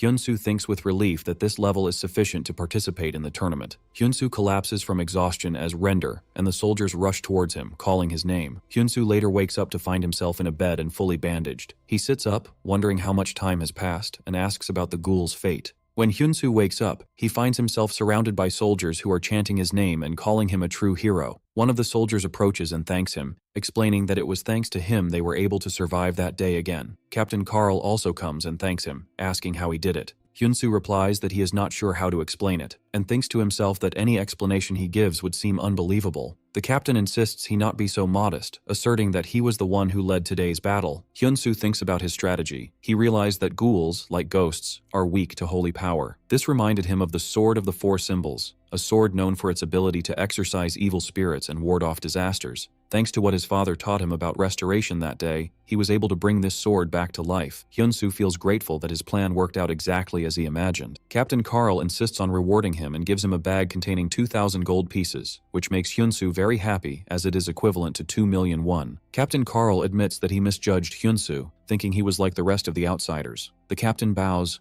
asking him to accept his apology. Hyun-soo reassures him that it's okay and thanks him for acknowledging him, and at that moment, their affinity reaches its maximum. Then Captain Carl makes a formal request to Hyun-soo to repair the Rama's bell. The captain explains that he felt a holy power in the sword Hyun-soo used earlier, and with that ability, he believes he can do it. Hyun-soo apologizes, saying he appreciates his words, but he must head to the kingdom of Goyard now. Captain Carl smiles, admitting he had forgotten an important detail, that Hyun-soo is a blacksmith. He tells him that the Lord possesses a legendary metal, and that if he repairs the bell, he might give it to him. Hyun-soo is surprised by the mention of a legendary metal and becomes interested. Captain Carl takes him to see the bell. He reveals a pile of golden fragments, explaining that this is the Rama's bell. Hyun-soo is shocked. The bell is not just broken, but completely shattered. The captain asks him if he can really remake it, and if he can believe it. Hyun-soo admits that it's worse than he expected, but he believes there must be a way. At that moment, a woman approaches them, and coldly declares that the bell cannot be repaired.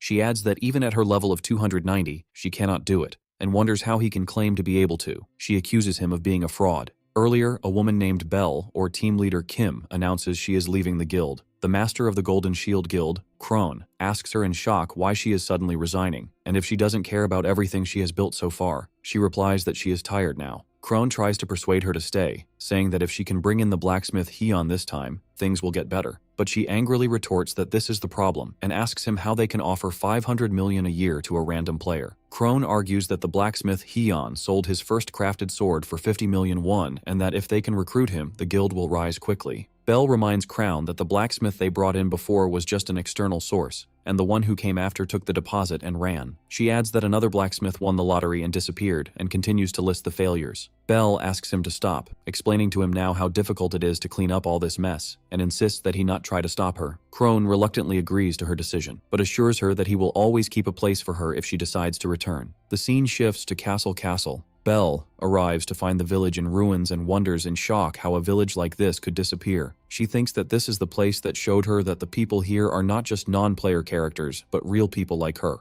Belle believes that if they could just fix the Rama's bell, perhaps they could stop all this destruction. She decides she needs to go and check the bell again. When she reaches the bell room, she is surprised to find Hyun-soo there. She accuses him of being a fraud. Hyun-soo replies in confusion, asking who she is to say that. She answers that she is a blacksmith of a much higher rank than him. Captain Carl intervenes and asks everyone not to fight. He introduces Belle as the advanced blacksmith he mentioned earlier, and introduces Hyunsoo as the person who helped eliminate the ghouls. The captain cheerfully adds that now, on top of that, Hyunsoo says he will fix the bell. Belle wonders to herself sarcastically how a level 38 player could help eliminate ghouls and now claim to fix the bell. Belle accuses Hyunsoo of trying to take advantage of the deteriorating situation in the castle region. Hyunsoo coolly asks her what she's been talking about since she arrived. Hyunsoo ignores her and begins to examine the bell fragments, wondering if they have changed in some way. A system window appears confirming that the Rama's bell is imbued with holy power, is completely destroyed, and repair is impossible. Hyunsoo concludes that there is no chance of repair through traditional methods. He then takes a hammer and strikes one of the fragments with force. Belle screams in terror, telling him to stop. Hyunsoo speaks calmly and tells her that it is possible. He explains that restoration is possible. Belle asks him angrily if he doesn't know the meaning of unrepairable artifact. At that moment, a soldier rushes into the room shouting for the captain and tells them that the undead are pouring in massive numbers. Everyone is shocked. A system window appears and Hyunsoo initially thinks it's a new quest, but he realizes it's an update notification. The notification announces that the castle region update has begun and that after the update is complete, the updated region will be created. They realize that the region is turning into a land of the undead. Belle believes this is the end, but Hyunsoo corrects her, saying that if they make the bell, they can stop it. Belle describes his words as impossible, but Hyunsoo insists it is possible. Then Hyunsoo turns to Belle and asks her directly about the castle region. Wasn't she the one who wanted to protect it? Belle admits that Hyunsoo is right, but she wonders how to do it. Hyunsoo asks her to follow him, adding the shards of the Rama's bell to his inventory. Hyunsoo enthusiastically declares that they will protect this place together. Captain Carl tells Hyunsoo that he is counting on him to repair the bell and that he will hold them off for as long as possible, so Hyunsoo tells him to leave it to him. The captain raises his sword and shouts to his men not to lose hope and that they will fight until the end. He urges them to hold on a little longer, insisting that they must protect Cassel. In the blacksmith's workshop, Belle asks Hyunsoo what he is going to do. Hyunsoo explains that when he shattered the shard earlier, the holy power did not disappear, which means the power is within the material itself. He plans to melt it down and forge a new bell, believing that if the bell is complete,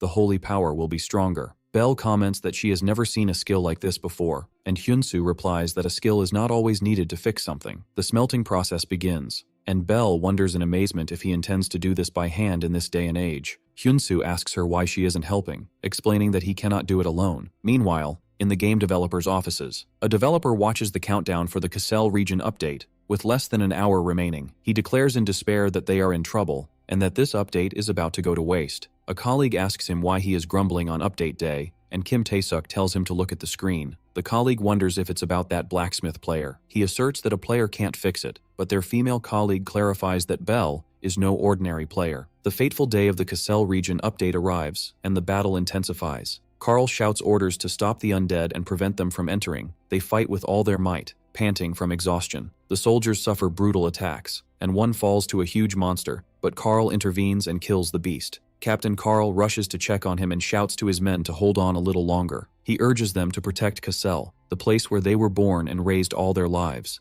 In the midst of the fight, Captain Carl's sword begins to crack. He wonders in despair why this is happening now. As his sword is about to shatter, a monster lunges at him, and the captain shouts in defiance. He curses the situation, believing that everything will end like this. Suddenly, a powerful ringing sound echoes across the battlefield. The undead clutch their heads and scream in pain. They burst into flames and fall one by one, as the mysterious sound of the bell continues to spread. The bell's echo resonates throughout the region, and the defending forces look joyfully towards the source of the sound. Captain Carl exclaims happily that the Rama's bell has been repaired. In the developers' offices, one of the developers spits out his drink in shock, unable to believe what he is seeing. In the blacksmith's workshop, Hyunsoo was putting the final touches on the bell, and the developers wonder if they really succeeded. The developer asks his team in disbelief if he has lost his mind. Back in the workshop, Hyunsoo and Belle look at the hammer used for the work, and Belle asks how they actually managed to achieve it. In the office, a developer shouts, asking what is happening and if the update has really failed. Kim Tae-suk explains that man, Hyunsoo, has not slept for a moment since the update countdown began a full week ago. It is revealed that 5 days ago, Hyunsoo went straight to the blacksmith's workshop in the Cassel region, gathered the city's workforce, and began repairing the Rama's bell. He explained that they must melt everything down to its basic materials, or more accurately, extract the divine power from them. While Hyunsoo was drawing the blueprints, he left Belle in charge of managing the workers and supplying the battlefield. After that, Hyunsoo began the custom god crafting process. He planned to use his skill to maximize the bell's power against the undead and evil forces, and to add a skill that could inflict direct damage. He shouted at the workers to increase the furnace heat. With the shared will to protect the Cassell region, everyone worked towards a single goal. Hyun-soo yelled at them to focus and not leave any impurities, while the workers were determined to do whatever it took to protect their homeland. They believed this would imbue the bell with even greater divine power. The scenes show the passing of days, from the 4th day before the end, to the 3rd and 2nd, and finally to the last day, where Belle continued to watch, exhausted. Belle wakes up suddenly, wondering when she fell asleep. She sees the completed bell in awe, disbelieving that Hyun-soo worked on it for days without a break. A system window appears before her, announcing that her apprentice title is glowing. She has witnessed a crafting process performed by a master craftsman blacksmith, which increased her advanced blacksmithing mastery efficiency by 22%. She wonders in shock if this young man is truly a master craftsman. Hyun-soo tells her that the noise must have been very loud, but she slept soundly. Belle protests, saying she wasn't unconscious for that long. Hyun-soo reassures her that they are in the final stages and asks her to wait. Belle suddenly asks him if he is Hyun the blacksmith. Hyun-soo confirms his identity, then places his hand on the newly completed bell, which glows with immense power and is imprinted with his special symbol. Belle looks at the completed bell with admiration, saying that calling it beautiful doesn't do it justice. It is a magnificent masterpiece. A system window appears, explaining that this is Hyun's second custom creation in progress, unique, with infinite durability. It is a reconstructed artifact that was unrepairable. Belle wonders if this is the reason for its power, admitting she has never seen anyone succeed at something like this before. Suddenly, Belle grabs Hyun-soo's hands tightly and eagerly asks him to be with her from now on. Hyun-soo asks her in confusion what she means, wondering if it's a love confession, which Belle denies in embarrassment. The scene returns to the decisive day of the battle, where Hyun-soo strikes the newly completed bell. Waves of holy energy emanate from the bell, annihilating the hordes of undead who scream in agony as they burn. The soldiers gasp as they watch the horrific scene. A system message confirms that Hyun-soo has created a new bell and eradicated the undead, and that he can now prevent the update and create a new story. Hyun-soo shouts triumphantly that they did it, thanking God he wasn't too late. But he immediately collapses, overcome by a state of extreme exhaustion that leaves him stunned. Belle rushes to him, anxiously asking if he is okay, while a system message announces the completion of the Repair the Rama's Bell quest. Another message indicates that the rewards have been changed. Meanwhile, the news spreads quickly throughout the Ares player community. Someone asks if others know the blacksmith Hyun and posts a topic titled,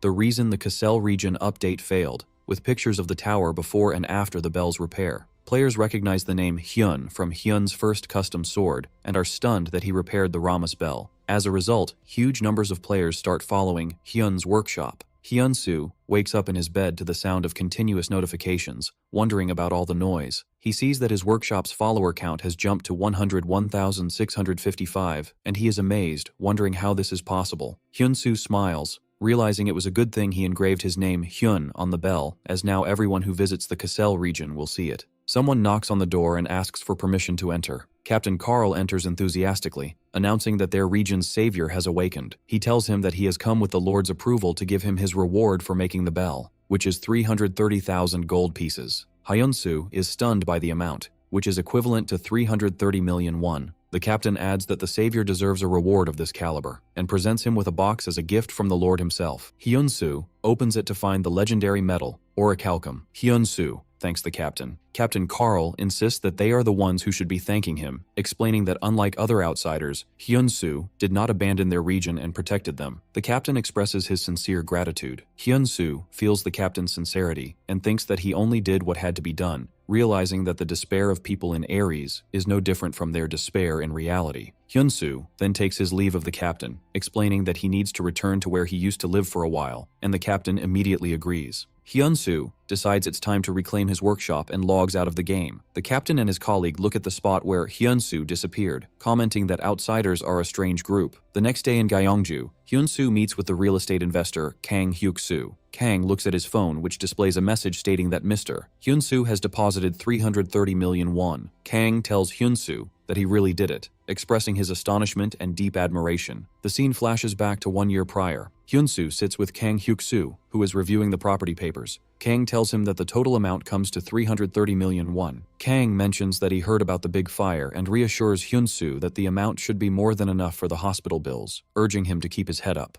As Kang prepares to leave, Hyun-soo asks in a hesitant voice if he could buy back the workshop. Kang Hyuk-soo asks for clarification on what Hyun-soo just said. Hyun-soo repeats his question, explaining that if he could somehow raise the money, would Kang sell the workshop back to him? Kang advises him that buying a burned-down workshop would just be a waste of money and that he would be better off buying a new one if he needed it. Hyun-soo insists that it must be their workshop, as the place is filled with memories of his father. Kang thinks it over, and then decides to grant Hyun-soo a grace period of exactly 1 year. However, he warns him that the second the year is up, he will sell the property to the first buyer. Hyun-soo thanks him warmly, while Kang tells him he will be waiting for his call. Back in the present, reading the deposit message again, Kang repeats his deep admiration for Hyun-soo. He admits that although he was the one who made the offer, in his heart, he knew he was asking for the impossible. Hyun-soo explains that the 1 year period was just a rough estimate, and that the opportunity to sell such a property could have ended at any time, but Kang had already kept his promise. Hyun-soo asks why Kang was so kind to him. Kang replies that he was the first person ever to ask to buy back a property after selling it. He adds that he just wanted to encourage someone like him. Hyun-soo thanks Kang again, and thinks to himself that thanks to him, he didn't have to give up the workshop, and that he needs to give him something in return. Hyun-soo asks him if he is familiar with a game called Ares. Kang laughs and replies that of course he knows it. Who hasn't heard of it these days? Hyun-soo reveals that he is actually a blacksmith in Ares. Kang comments that this is the perfect job for him. Hyun-soo offers to make him an artifact as a gift. Kang excitedly asks if he can make him a custom piece, regardless of the effect, type, or level. Hyun-soo smiles and replies, of course, promising that he will make him anything he wants. Hyun-soo enters a tavern, where Belle calls him over to sit with her. This is the first time they have seen each other since the undead incident. Belle complains about how hard it was to find him, and Hyun-soo apologizes, but she says she was just kidding. Belle properly introduces herself, explaining that she was the chief strategist for the Golden Shield Guild, and the one who built the guild into what it is today. She adds that on that day, she became certain of one thing, that Hyun-soo would one day become one of the top-ranking players.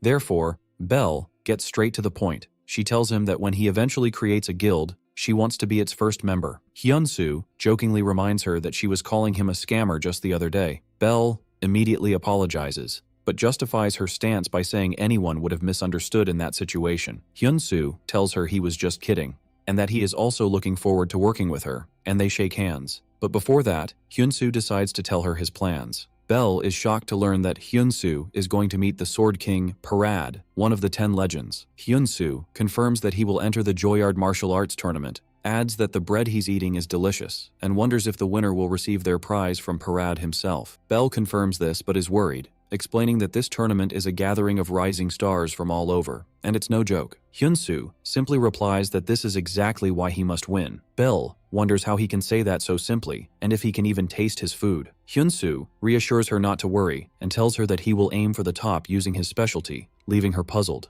When Hyun-soo asks if she is going to eat, she replies that she is full. The day of the Joyard martial arts tournament arrives. The tournament's head, Baek, welcomes the outsiders. He announces that the tournament will begin the moment he steps off the stage and that they will all face monsters shortly. He adds that although they may not be able to see him, His Majesty, King Parad, is watching them, so they must be on their best behavior. He wishes them luck, and a system window announces the start of the tournament.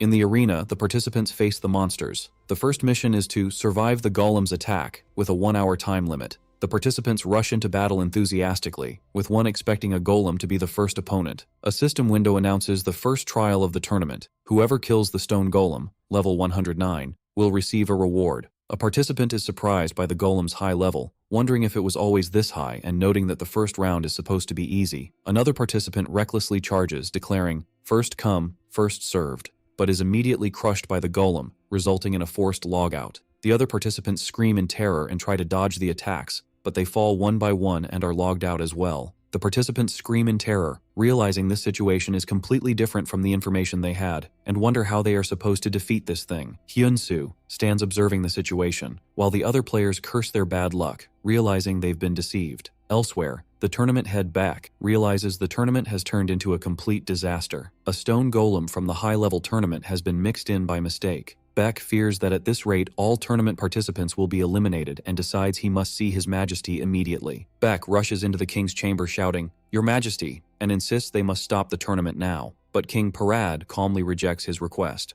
Baek asks in confusion, "What? But the king interrupts him, asking if he still doesn't understand the situation. The king tells him to look closely at that warrior, In the arena, Hyun-soo fires a glowing arrow that hits the stone golem. It is revealed that this is Hyun-soo's third custom creation, the Orichalcum Aegisil, a special arrow that has the ability to return to the user after being fired. The other players are amazed, wondering how an arrow can return like a boomerang. Hyun-soo thinks that this arrow is the reward he got from the Cassel region, and that it's amazing that it's made of the legendary Orichalcum, performing as well as expected. Hyun-soo fires the arrow again, hitting the golem. As it returns, the arrow nearly hits another player, who yells at Hyun-soo to be careful unless he's trying to kill him, and Hyun-soo immediately apologizes. As a result of the hit, the stone golem is stunned for 4 seconds. The players shout that the golem is stunned, and that this is their chance to attack. The players launch an all-out assault, but the golem recovers and roars in anger. It begins to attack violently, and the players shout and warn each other. The golem continues its random rampage and heads towards Hyun-soo, while one player shouts that they just need to hold on a little longer and it will be over, and another yells at Hyun-soo to run. The players take the hit and struggle to stay alive. At the last moment, Hyun-soo switches his weapon to his daylight sword,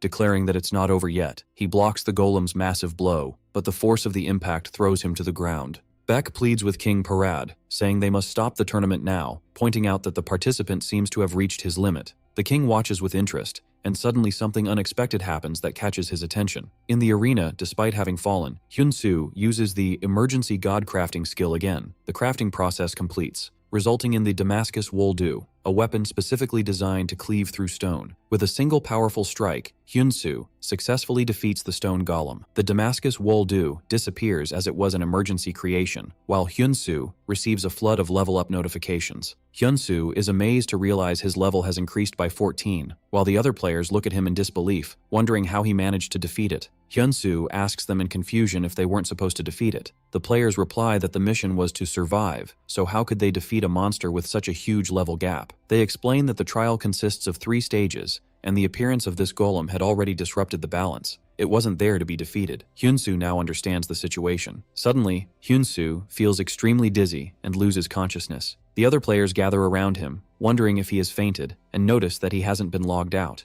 They start discussing how many weapons he used, initially thinking he was multi-skilled, but now realizing he is a weapon master, and wish they had just one of his amazing weapons. At that moment, Beck announces to all participants that due to an error on the organizer's part, the martial arts tournament will be suspended, and orders them all to leave. News of Hyun-soo's achievement spreads rapidly online, with thousands watching a live stream of him unconscious in the arena. Viewers wonder how he managed to defeat the stone golem alone and ask for information about his bow and arrow. Someone notices that Hyun-soo has dropped his arrow, and upon zooming in, they see the name Hyun engraved on it. The viewers immediately connect him to the Hyun who created the unrepairable bell in the Cassel region. They are stunned, wondering how a blacksmith could be so powerful, and marvel at his superior equipment. In the offices of the Beholder Company, the customer service team faces a flood of inquiries about why the tournament was suspended. The staff cannot provide clear answers, merely stating that it was a decision made by Ares's free will, or that it relates to an internal issue in the Kingdom of Joyard, and they apologize to the customers repeatedly. In the development department, an employee tells her team leader that there is a big problem. He tells her he is busy now. She informs him that the Joyard martial arts tournament has been suspended, and he replies nonchalantly that they knew this would happen. The employee shouts that this is not the problem, but that King Parad has summoned the user, Hyun-soo. The team leader is shocked, wondering how they could meet so quickly while the tournament arrangements still require time. The employee confirms that Hyun-soo is on his way to the reception hall now. The team leader realizes he is in trouble and that he will be working all night again. He comments that this user defies all logic and his actions are unpredictable. He wonders what will happen if Hyun-soo succeeds in Parad's request and their affinity reaches its maximum. He concludes that in that case, Hyun-soo will master the art of the Sword King's swordsmanship and become the strongest blacksmith ever. The developer team leader comments that it won't be easy, as the decision rests on Parad's free will. His colleague expresses a feeling that Hyun-soo will succeed, which worries the team leader, who asks her not to say such ominous things. The next day in the game, Hyun-soo is escorted to the throne room, thinking that he will meet Parad sooner than he expected. Hyun-soo kneels before King Parad, who addresses him as stranger. Parad explains that normally the prize would have been presented in front of everyone, but he asks for his understanding in simplifying matters due to the unexpected incident. He adds that everyone will acknowledge his remarkable performance as a weapon master yesterday. The king offers Hyun-soo a monetary prize of 13,000 gold pieces. But Hyun-soo suddenly stands up and interrupts the king, saying, "Your Majesty, I heard you were looking for me." The king's guards are enraged by his insolence, believing that such arrogance cannot be tolerated, no matter how rare the warrior. and wonder how he dares to speak while His Majesty has not finished speaking. Hyun-soo calmly replies, announcing that he is Hyun the Blacksmith. The guards' anger grows, and they prepare to remove him immediately, but King Parad orders them to stop, confirming that Hyun-soo is the guest he has been waiting for. Hyun-soo formally greets His Majesty King Parad. Parad, one of Ares' 10 legends, tells him that he has taken his time.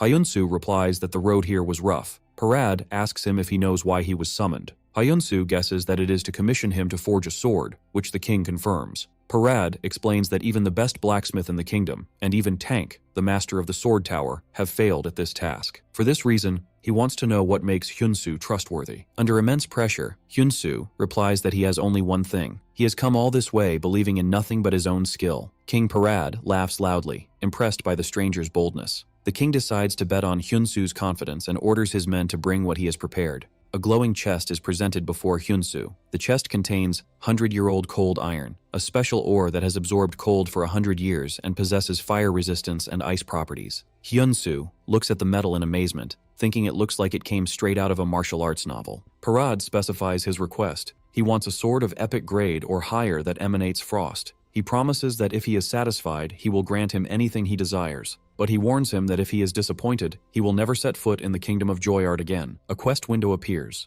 titled The King's Commission, which requires the king's acknowledgement. The reward is the fulfillment of one request from Parad, and the penalty for failure is expulsion from the kingdom of Joyard. Hyun-soo accepts the quest, promising that he will not disappoint the king and that he will surely succeed. Later in the blacksmith's workshop, Hyun-soo feels his neck burn from the intensity of the gaze directed at him. He turns to see a woman watching him. It is Bella, the vice-captain of the Knights of the Kingdom of Joyard, and her level is 301. Hyun-soo thinks to himself that even though he is a stranger, placing a guard on him so blatantly is excessive, but he retracts his thought, considering it natural that they wouldn't trust him easily. Bella tells him to pretend she's not there and to focus on his work. Hyun-soo asks her with a sarcastic smile if his staring is that obvious, and she replies, yes. Bella thinks to herself who this young man thinks he is, remembers that His Highness has pinned his last chance on them, and vows that he had better not fail. Hyun-soo feels the immense pressure she is putting on him. Suddenly a doorbell rings in the game, puzzling Hyun-soo. He apologizes to Bella, explaining that it seems something has happened in his real world,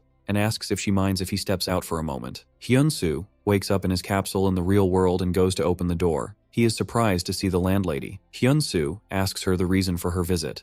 The lady tells him that she has decided to sell the house, explaining that her husband has recently been unemployed and they need to sort things out, and she apologizes to him. Hyun-soo tells her not to apologize, feeling that he is the one who should be sorry for renting the place for cheaper than the market rate and being late with the rent several times. He asks her when he needs to leave, and she tells him that she will need him to vacate within 2 weeks. The lady feels ashamed before him, but he asks her not to say that, assuring her that he has lived well here and bows to her respectfully. After she leaves, Hyun-soo repeats the deadline to himself. 2 weeks. Hyun-soo feels exhausted. He thinks that although he earned a good amount of money in Ares, his father's hospital bills cost tens of millions, and buying back the burnt workshop cost him 330 million won. Moreover, he hasn't even started his own burn treatments. He wonders in despair, where is he supposed to go now? At that moment, his phone rings. The caller is Kim Hyoen, Belle. When he answers, Belle asks him what he is doing and tells him she has a good idea about the quest, which is why she called. Hyun-soo asks her to call him back later, explaining that his head is a bit preoccupied right now. Belle asks him if something is wrong. Hyun-soo tells her that Parad's quest is important, but he suddenly has to move out of his house in 2 weeks. Belle angrily reminds him how important this quest is.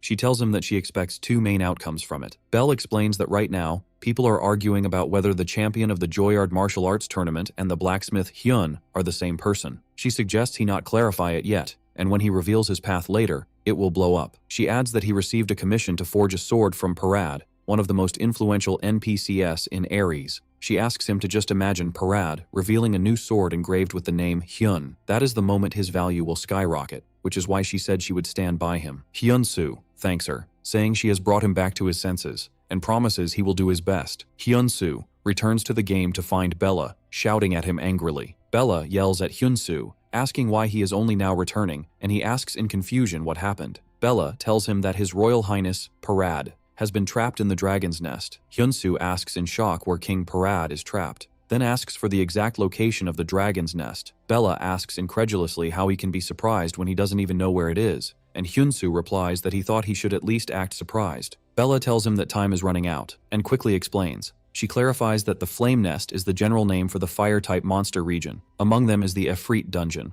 a place from which no one has returned alive except for His Majesty King Parad. Hyunsu wonders why the king would enter a dungeon he has already visited, especially since he hasn't received the weapon he commissioned him to make. Bella answers that it is because His Majesty's target of revenge is there. Hyunsu is surprised to hear the words, target of revenge. The scene shifts to the Flame Nest, where King Parad arrives, suffering from his injuries. He looks at the gate before him, realizing that once he steps through it, everything will begin. He thinks that even his current sword will not be enough. He feels relieved that his men were able to escape safely, but he knows that reinforcements will take at least 3 days to arrive. He smiles bitterly, admitting that perhaps he should have waited for the stranger to finish the sword. A sad memory creeps into his mind, and he wishes his son Ban were still alive. He would have been about the same age as that young man Hyunsu. He remembers how his son died in his arms, calling out, "Father." In that painful memory, Parad asks his son how he came here without telling him. Ban replies that he thought if he conquered this dungeon, he would finally become a son his father could be proud of. But he now realizes he was too weak and apologizes. Parad shouts at his son that there is no need to apologize and tells him to hold on to life. But Ban apologizes to his father again, then breathes his last in his arms,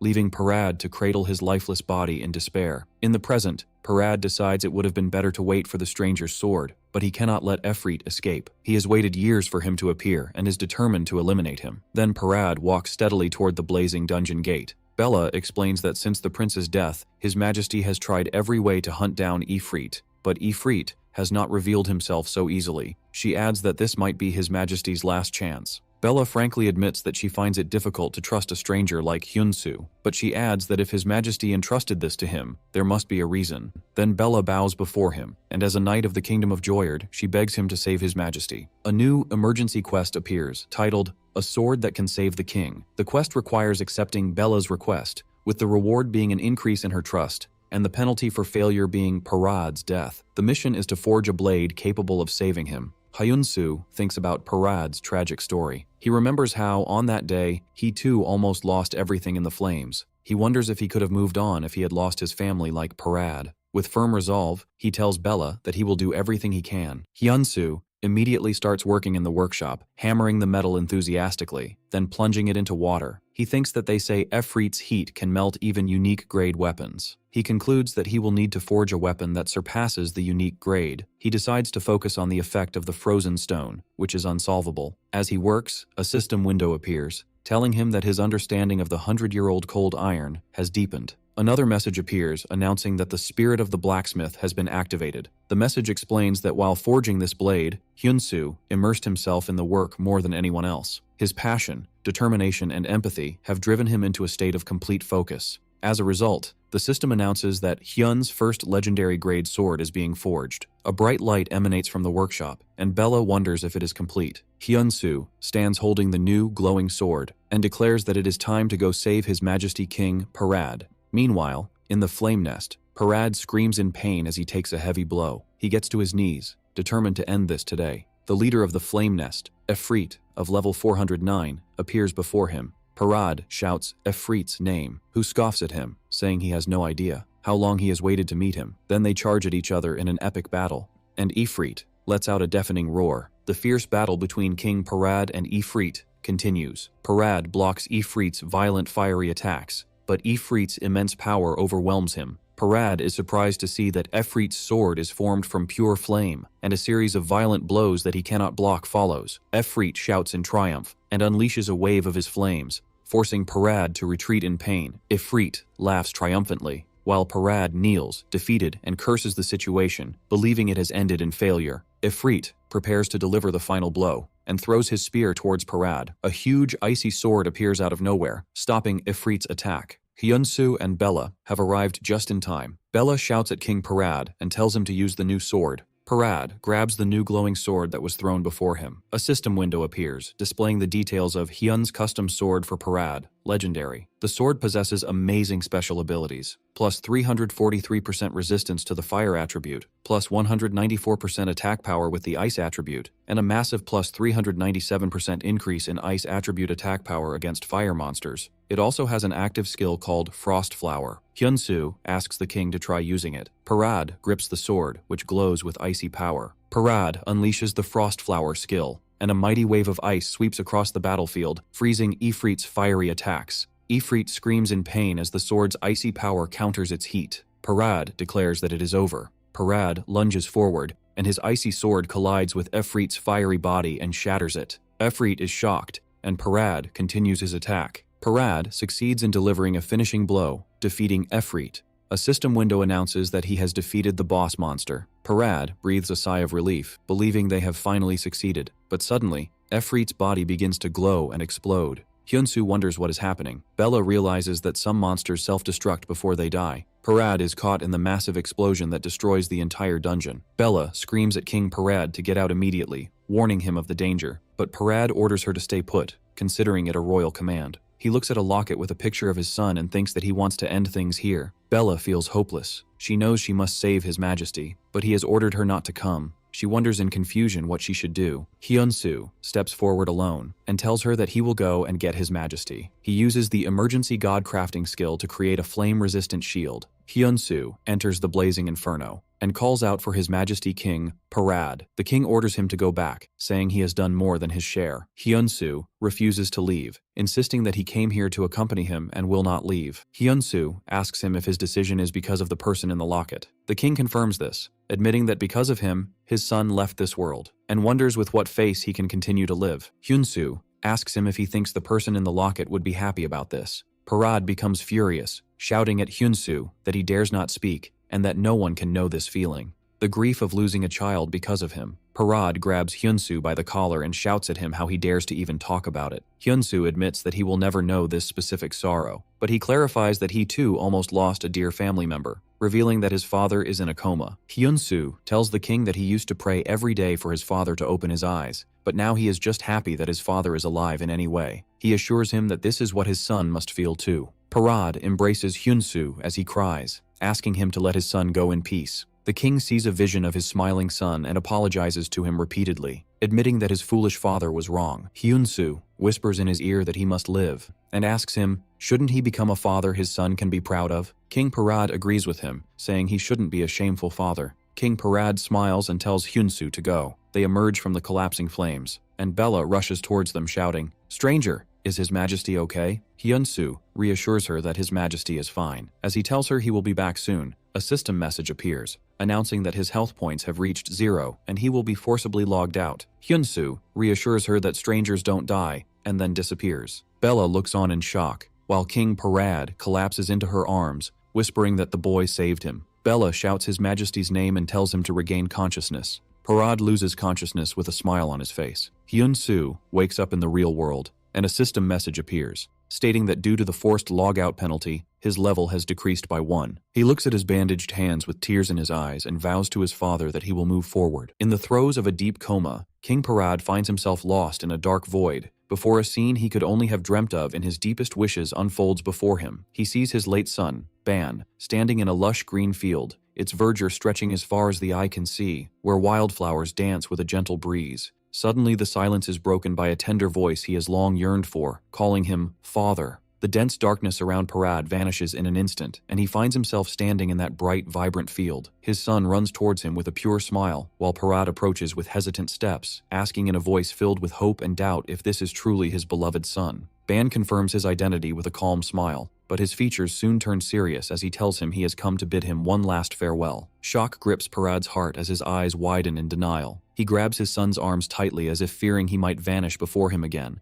asking in a trembling voice laced with pain what one last farewell means. Ban gently reminds his father of what their friend Hyunsu had said before, expressing his sincere wish for his father to be happy and healthy. He asks him with a pleading gaze to stop blaming himself and to live for himself now. After his final touching words, Ban's translucent body begins to fade, turning into particles of light, while Parad screams his name in pain and sorrow, trying in vain to hold on to him. The king suddenly awakens from his long coma, gasping for air, still whispering his son's name, Ban, in a daze. 2 of his loyal aides, who had been watching over him with concern, rush to his side. They tell him in utter amazement that he has finally woken up after being unconscious for 3 whole days and anxiously ask him how he is feeling. Parad tells his aides calmly and steadily, in a hoarse voice, that his son Ban visited him in his dream to say goodbye. He then adds with a tone of deep gratitude that he owes this miracle to that boy, and orders his aides to bring Hyunsu to him at once. as he desperately needs to see and speak with him. Later, as the king sits in a quiet room, bathed in the warm sunlight streaming through a large window, a guard announces Hyunsu's arrival in a formal tone.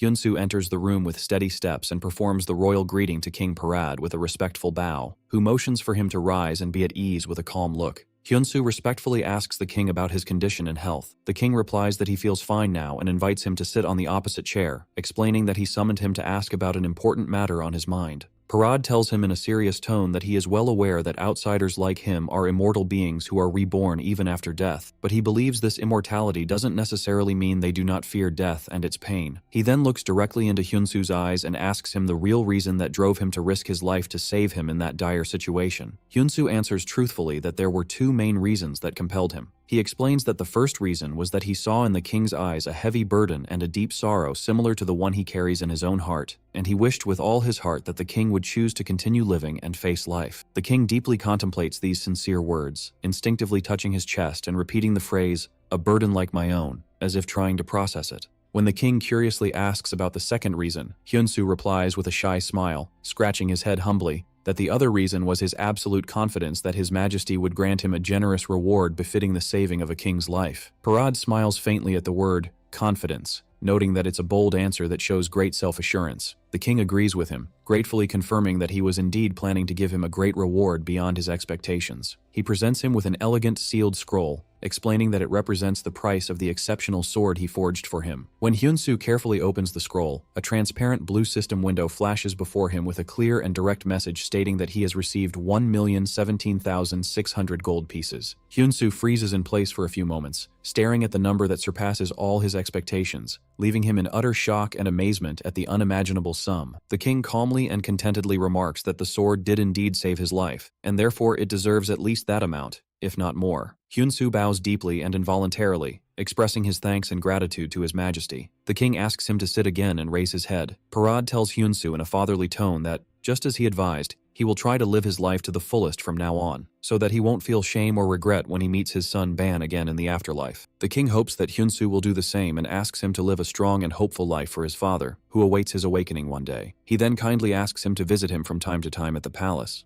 expressing his sincere curiosity to hear the stories of his future life and the interesting people he will meet on his journey. Hyunsu agrees immediately and without hesitation, telling the king that he too would like to listen to his stories and wisdom. The king smiles, pleased with this mutual understanding, and tells Hyunsu that he is the one who granted him this great realization and new strength. He then asks him in a friendly tone if he could consider him a close friend. At that moment, a system message appears, announcing that his affinity with King Parad has reached its maximum, followed by another message stating that the friend's blessing is now upon him. Hyunsu immediately recognizes the immense value of becoming friends with a central and important character like King Parad. He shakes the king's hand warmly and replies that the honor is all his in gaining this friendship. In celebration of their new friendship, the king proudly declares that he wishes to pass down his family's swordsmanship, a priceless treasure. The Knight Commander Benson, who was standing nearby, intervenes with visible shock on his face, questioning how His Majesty could bequeath his precious martial arts to a stranger to the kingdom. He respectfully reminds him that he has already appointed Lord Rod as his successor and has begun teaching him the secrets of the sword, and that one must be qualified and worthy to learn these sacred arts. The king calmly and confidently replies that he does not intend to teach just anyone, but someone who has proven his worth. A new shining skill quest window titled Sword King's Swordsmanship suddenly appears before Hyunsu. The quest specifies that he must prove his worth by landing 3 or more valid attacks on the Knight Commander Benson himself, and that the reward will be learning the legendary Sword King's swordsmanship. King Parad announces decisively that Commander Benson will personally test Hyunsu's qualifications. After Parad granted him a 2-day leave to rest and prepare, the first thing Hyunsu did after logging out of the game was use a portion of his reward money to pay off all of his father's accumulated hospital bills. After that, he rented a new, more comfortable place to live, bidding farewell to his old, cramped apartment. He also gratefully went to thank his former landlady, who had been lenient with his late rent payments, and gave her a small gift. After settling his basic affairs, he called his close friend Ji-hoon and enthusiastically invited him to dinner on his treat. Ji-hoon was skeptical at first, thinking it would be a simple invitation for instant noodles as usual, but he was utterly surprised when they met at a luxurious restaurant serving the finest grilled Korean beef. Ji-hoon joked, unable to believe his eyes, saying that now he had seen everything in life since Hyunsu was treating him to such expensive food. Hyunsu told him with a smile that he wanted to treat him to a nice meal because he had done so much for him and provided invaluable support. During the enjoyable dinner, Hyunsu presented an elegant gift bag to his friend, Ji-hoon opened it curiously, only to discover, in shock and amazement, that it contained a pair of luxury Hermes shoes he had been dreaming of for a long time. Ji-hoon pointed at Hyunsoo in disbelief, asking where he got all this money and if this expensive gift was really for him. Hyunsoo explained it was a small gift because he knew Ji-hoon had wanted those shoes for a while, and also told him he had transferred the money for the game capsule he had given him back to his bank account. Overjoyed, Ji-hoon hugged the shoebox happily and thanked his friend warmly and gratefully. Hyunsoo felt in that moment that his life was finally changing for the better thanks to Ji-hoon, and told him that he was the one who should be thanking him for everything. Ji-hoon got flustered by this emotional talk, so Hyunsoo jokingly told him to shut up and eat before the meat got cold. In the grand and spacious training hall, Hyunsoo's anticipated test begins.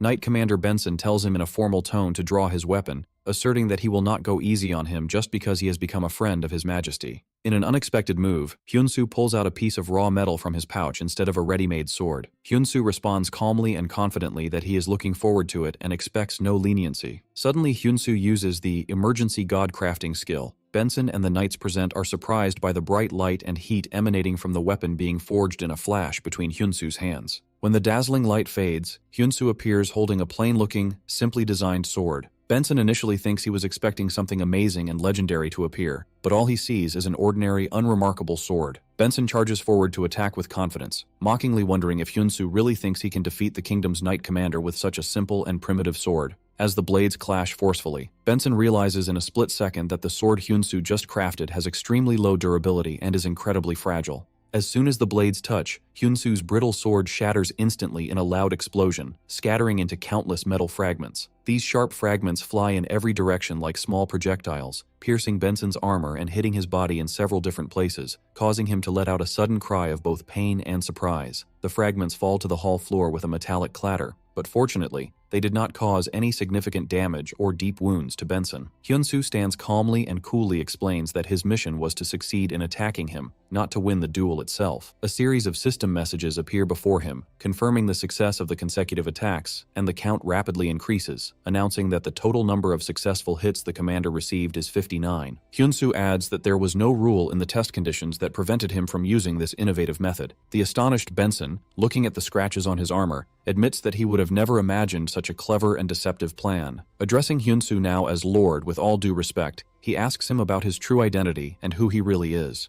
Hyunsoo reveals himself with an aura of confidence, declaring that he is the god of blacksmiths. Upon hearing this legendary title, Benson and the other knights bow before him in perfect unison, declaring it a great honor to meet the god of blacksmiths and pledging to spread the swordsmanship he will learn everywhere. Hyunsoo feels embarrassed and immensely pressured by their exaggerated reaction and asks them to stop and get up immediately. Afterward, Hyunsoo undergoes 2 full weeks of harsh and comprehensive training under the personal supervision of Benson and King Parad. Thanks to this intensive training, he successfully acquires the Sword King's swordsmanship skill, and his expertise in sword mastery also increases significantly and noticeably. Hyunsoo thinks that this strict training style reminds him of other powerful swordsmen he has met in the past. Since his player level is still relatively low, he was only able to learn the first 3 chapters of the swordsmanship: Beast's Aura, Raging Wave's Sword, and Sword's Cry. He was promised by the king that he would learn the remaining chapters once he raised his proficiency and sword mastery level. After his grueling training period ends, Hyunsoo goes to meet King Parad again in the throne room.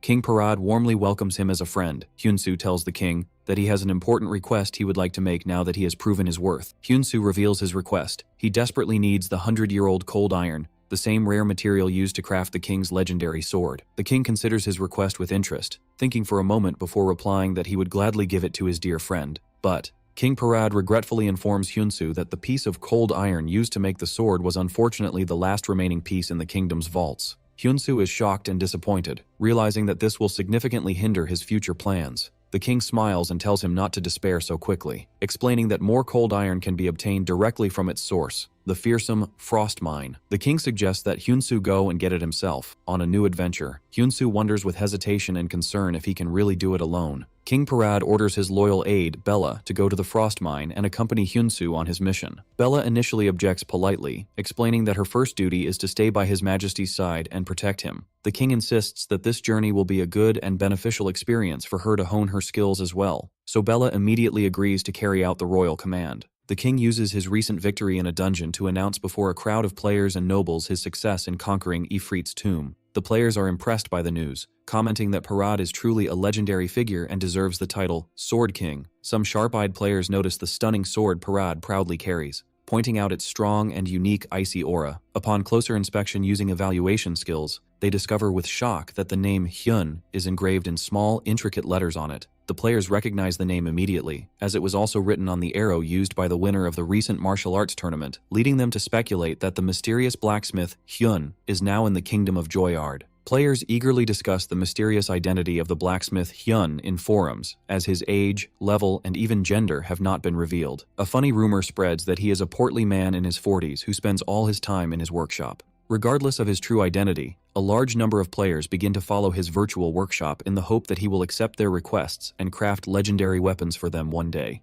In the real world, Hyun-soo, checking his smartphone, notices that his workshop's follower count has skyrocketed to 310,000 thanks to Parad's blatant display of his sword during his official speech. He realizes that everyone has become very interested in the blacksmith Hyun and is searching for him. And he thinks about the chaos that might ensue if it were revealed that the winner of the tournament is the same person as the blacksmith Hyun. He decides it's best to be extremely cautious for now and not reveal his identity, as he still has a lot of work to do to achieve his goals. Before heading to the dangerous frost mine, Hyun-soo decides to send a message to someone he has not yet been able to express his gratitude to. Elsewhere, Kang Hyuk-soo, the wealthy real estate investor and high-level casual player, sits in his luxurious office and reflects that King Parad has finally succeeded in clearing Ifrit's tomb after 3 failed attempts, considering it a dungeon impenetrable for current players. Kang bitterly recalls his many failed attempts to enter that dungeon to complete a special and rare quest, as all his unique and expensive armors would melt from the unbearable intense heat inside. He sighs to himself that he has plenty of money, but lacks the powerful tools and equipment to achieve his ambitions, and wonders if there is a skilled craftsman who can help him with this dilemma.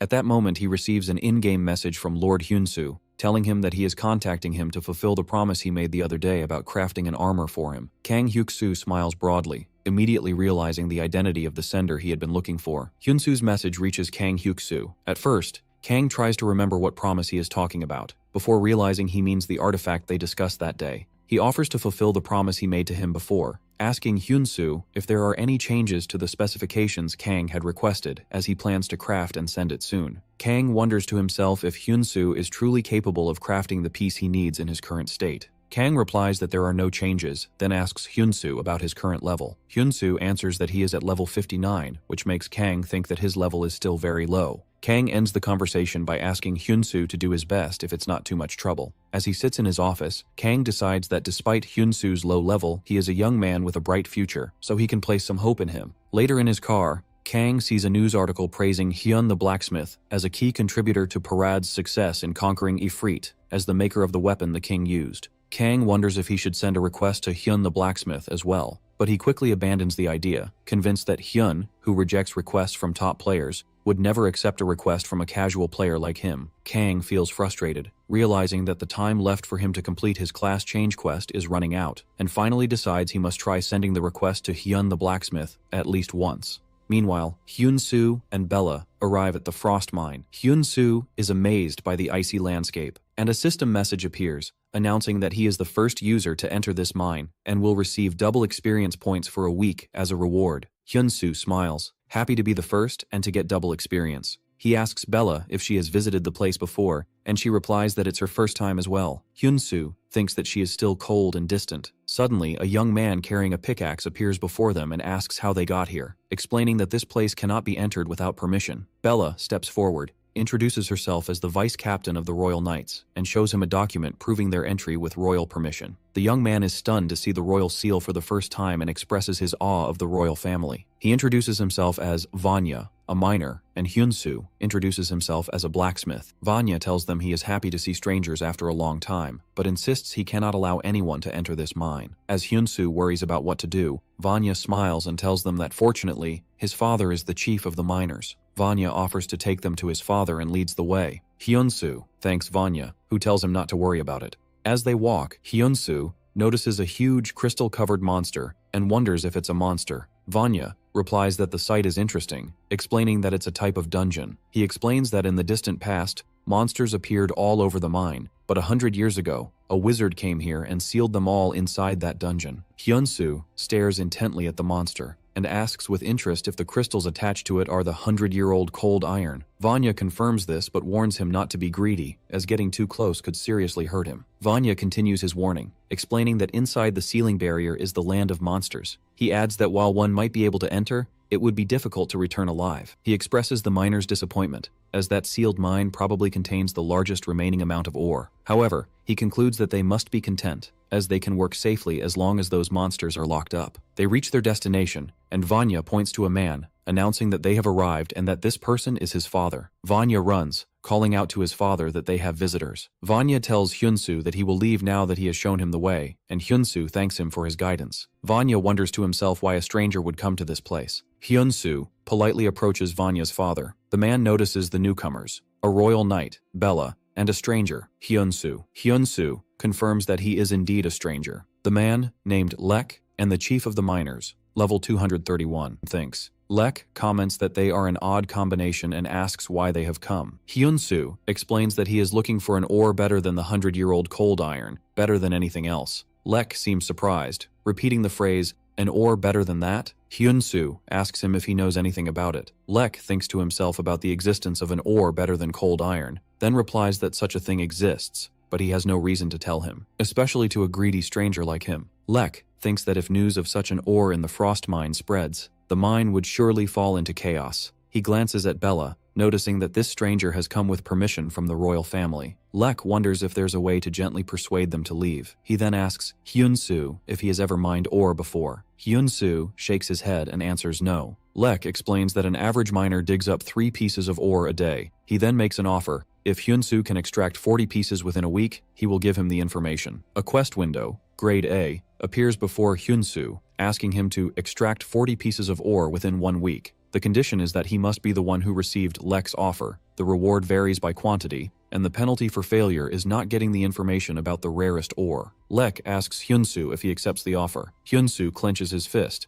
and asks what he will do if Hyunsu extracts more than 40. Lek seems a bit surprised. Lek scoffs, saying it won't happen, but if Hyunsu succeeds, he promises to personally extract the ore for him, provided that Hyunsu receives no help from his companions. Hyunsu asks if he promises. Lek agrees and gives his word. Hyunsu tells him he will see him in a week. After Hyunsu and Bella leave, Lek suddenly shouts and calls for his son, knowing he was hiding, and orders him to come out. Lek scolds his son Vanya, asking why he's wandering around while injured, not to mention eavesdropping on them, and grabs his ear. As they walk away, Bella asks Mr. Hyunsu why he provoked the mine chief, Lek. Hyunsu holds out his hand and explains that the truth is, he knew he was coming to the mine, so he prepared something in advance. An advanced glowing mining axe materializes in his hand. Hyunsu smiles as he holds his axe, determined to get the better ore no matter what it takes. Bella stands behind him, thinking to herself that His Majesty has befriended a very eccentric person. 2 weeks later, Lek sits in contemplation. He remembers that the stranger, Hyunsu,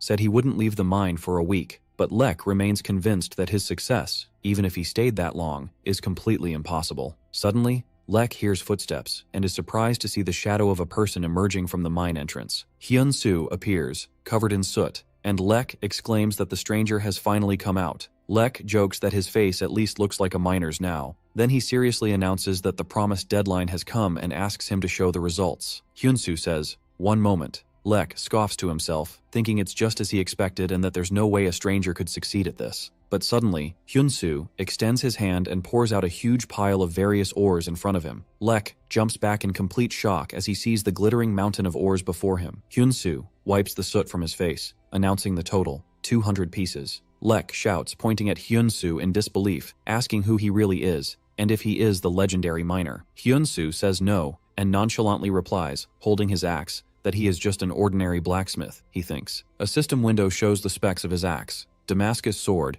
and axe, of unique grade, with 12,000 durability and 332 attack, with no restrictions on its creator, but requires level 50 to 200 for others. The weapon has a special ability to increase cutting power against stone by 170% and reduce durability damage from stone by 70%, as well as an active skill called Damascus Axe. The description explains that it's a sword made by Hyun, specifically for cutting stone, and it can sometimes transform into an axe, as Hyunsu is shown currently using it as an axe. Lek looks at the massive pile of ore and mutters that he understands. Lek realizes that Hyunsu has accomplished the task in his own way as a blacksmith. Lek offers a formal apology to Hyunsu for underestimating him and invites him to dinner that night. Hyunsu smiles and they shake hands, with Hyunsu declaring he would be happy to attend. Hyunsu asks if he can invite Lady Bella as well, and Lek immediately agrees. Later in a noisy tavern, Bella sits quickly emptying her glass. Vanya and Hyunsu ask her why she is drinking so fast by herself and urge her to drink slowly and chat with them.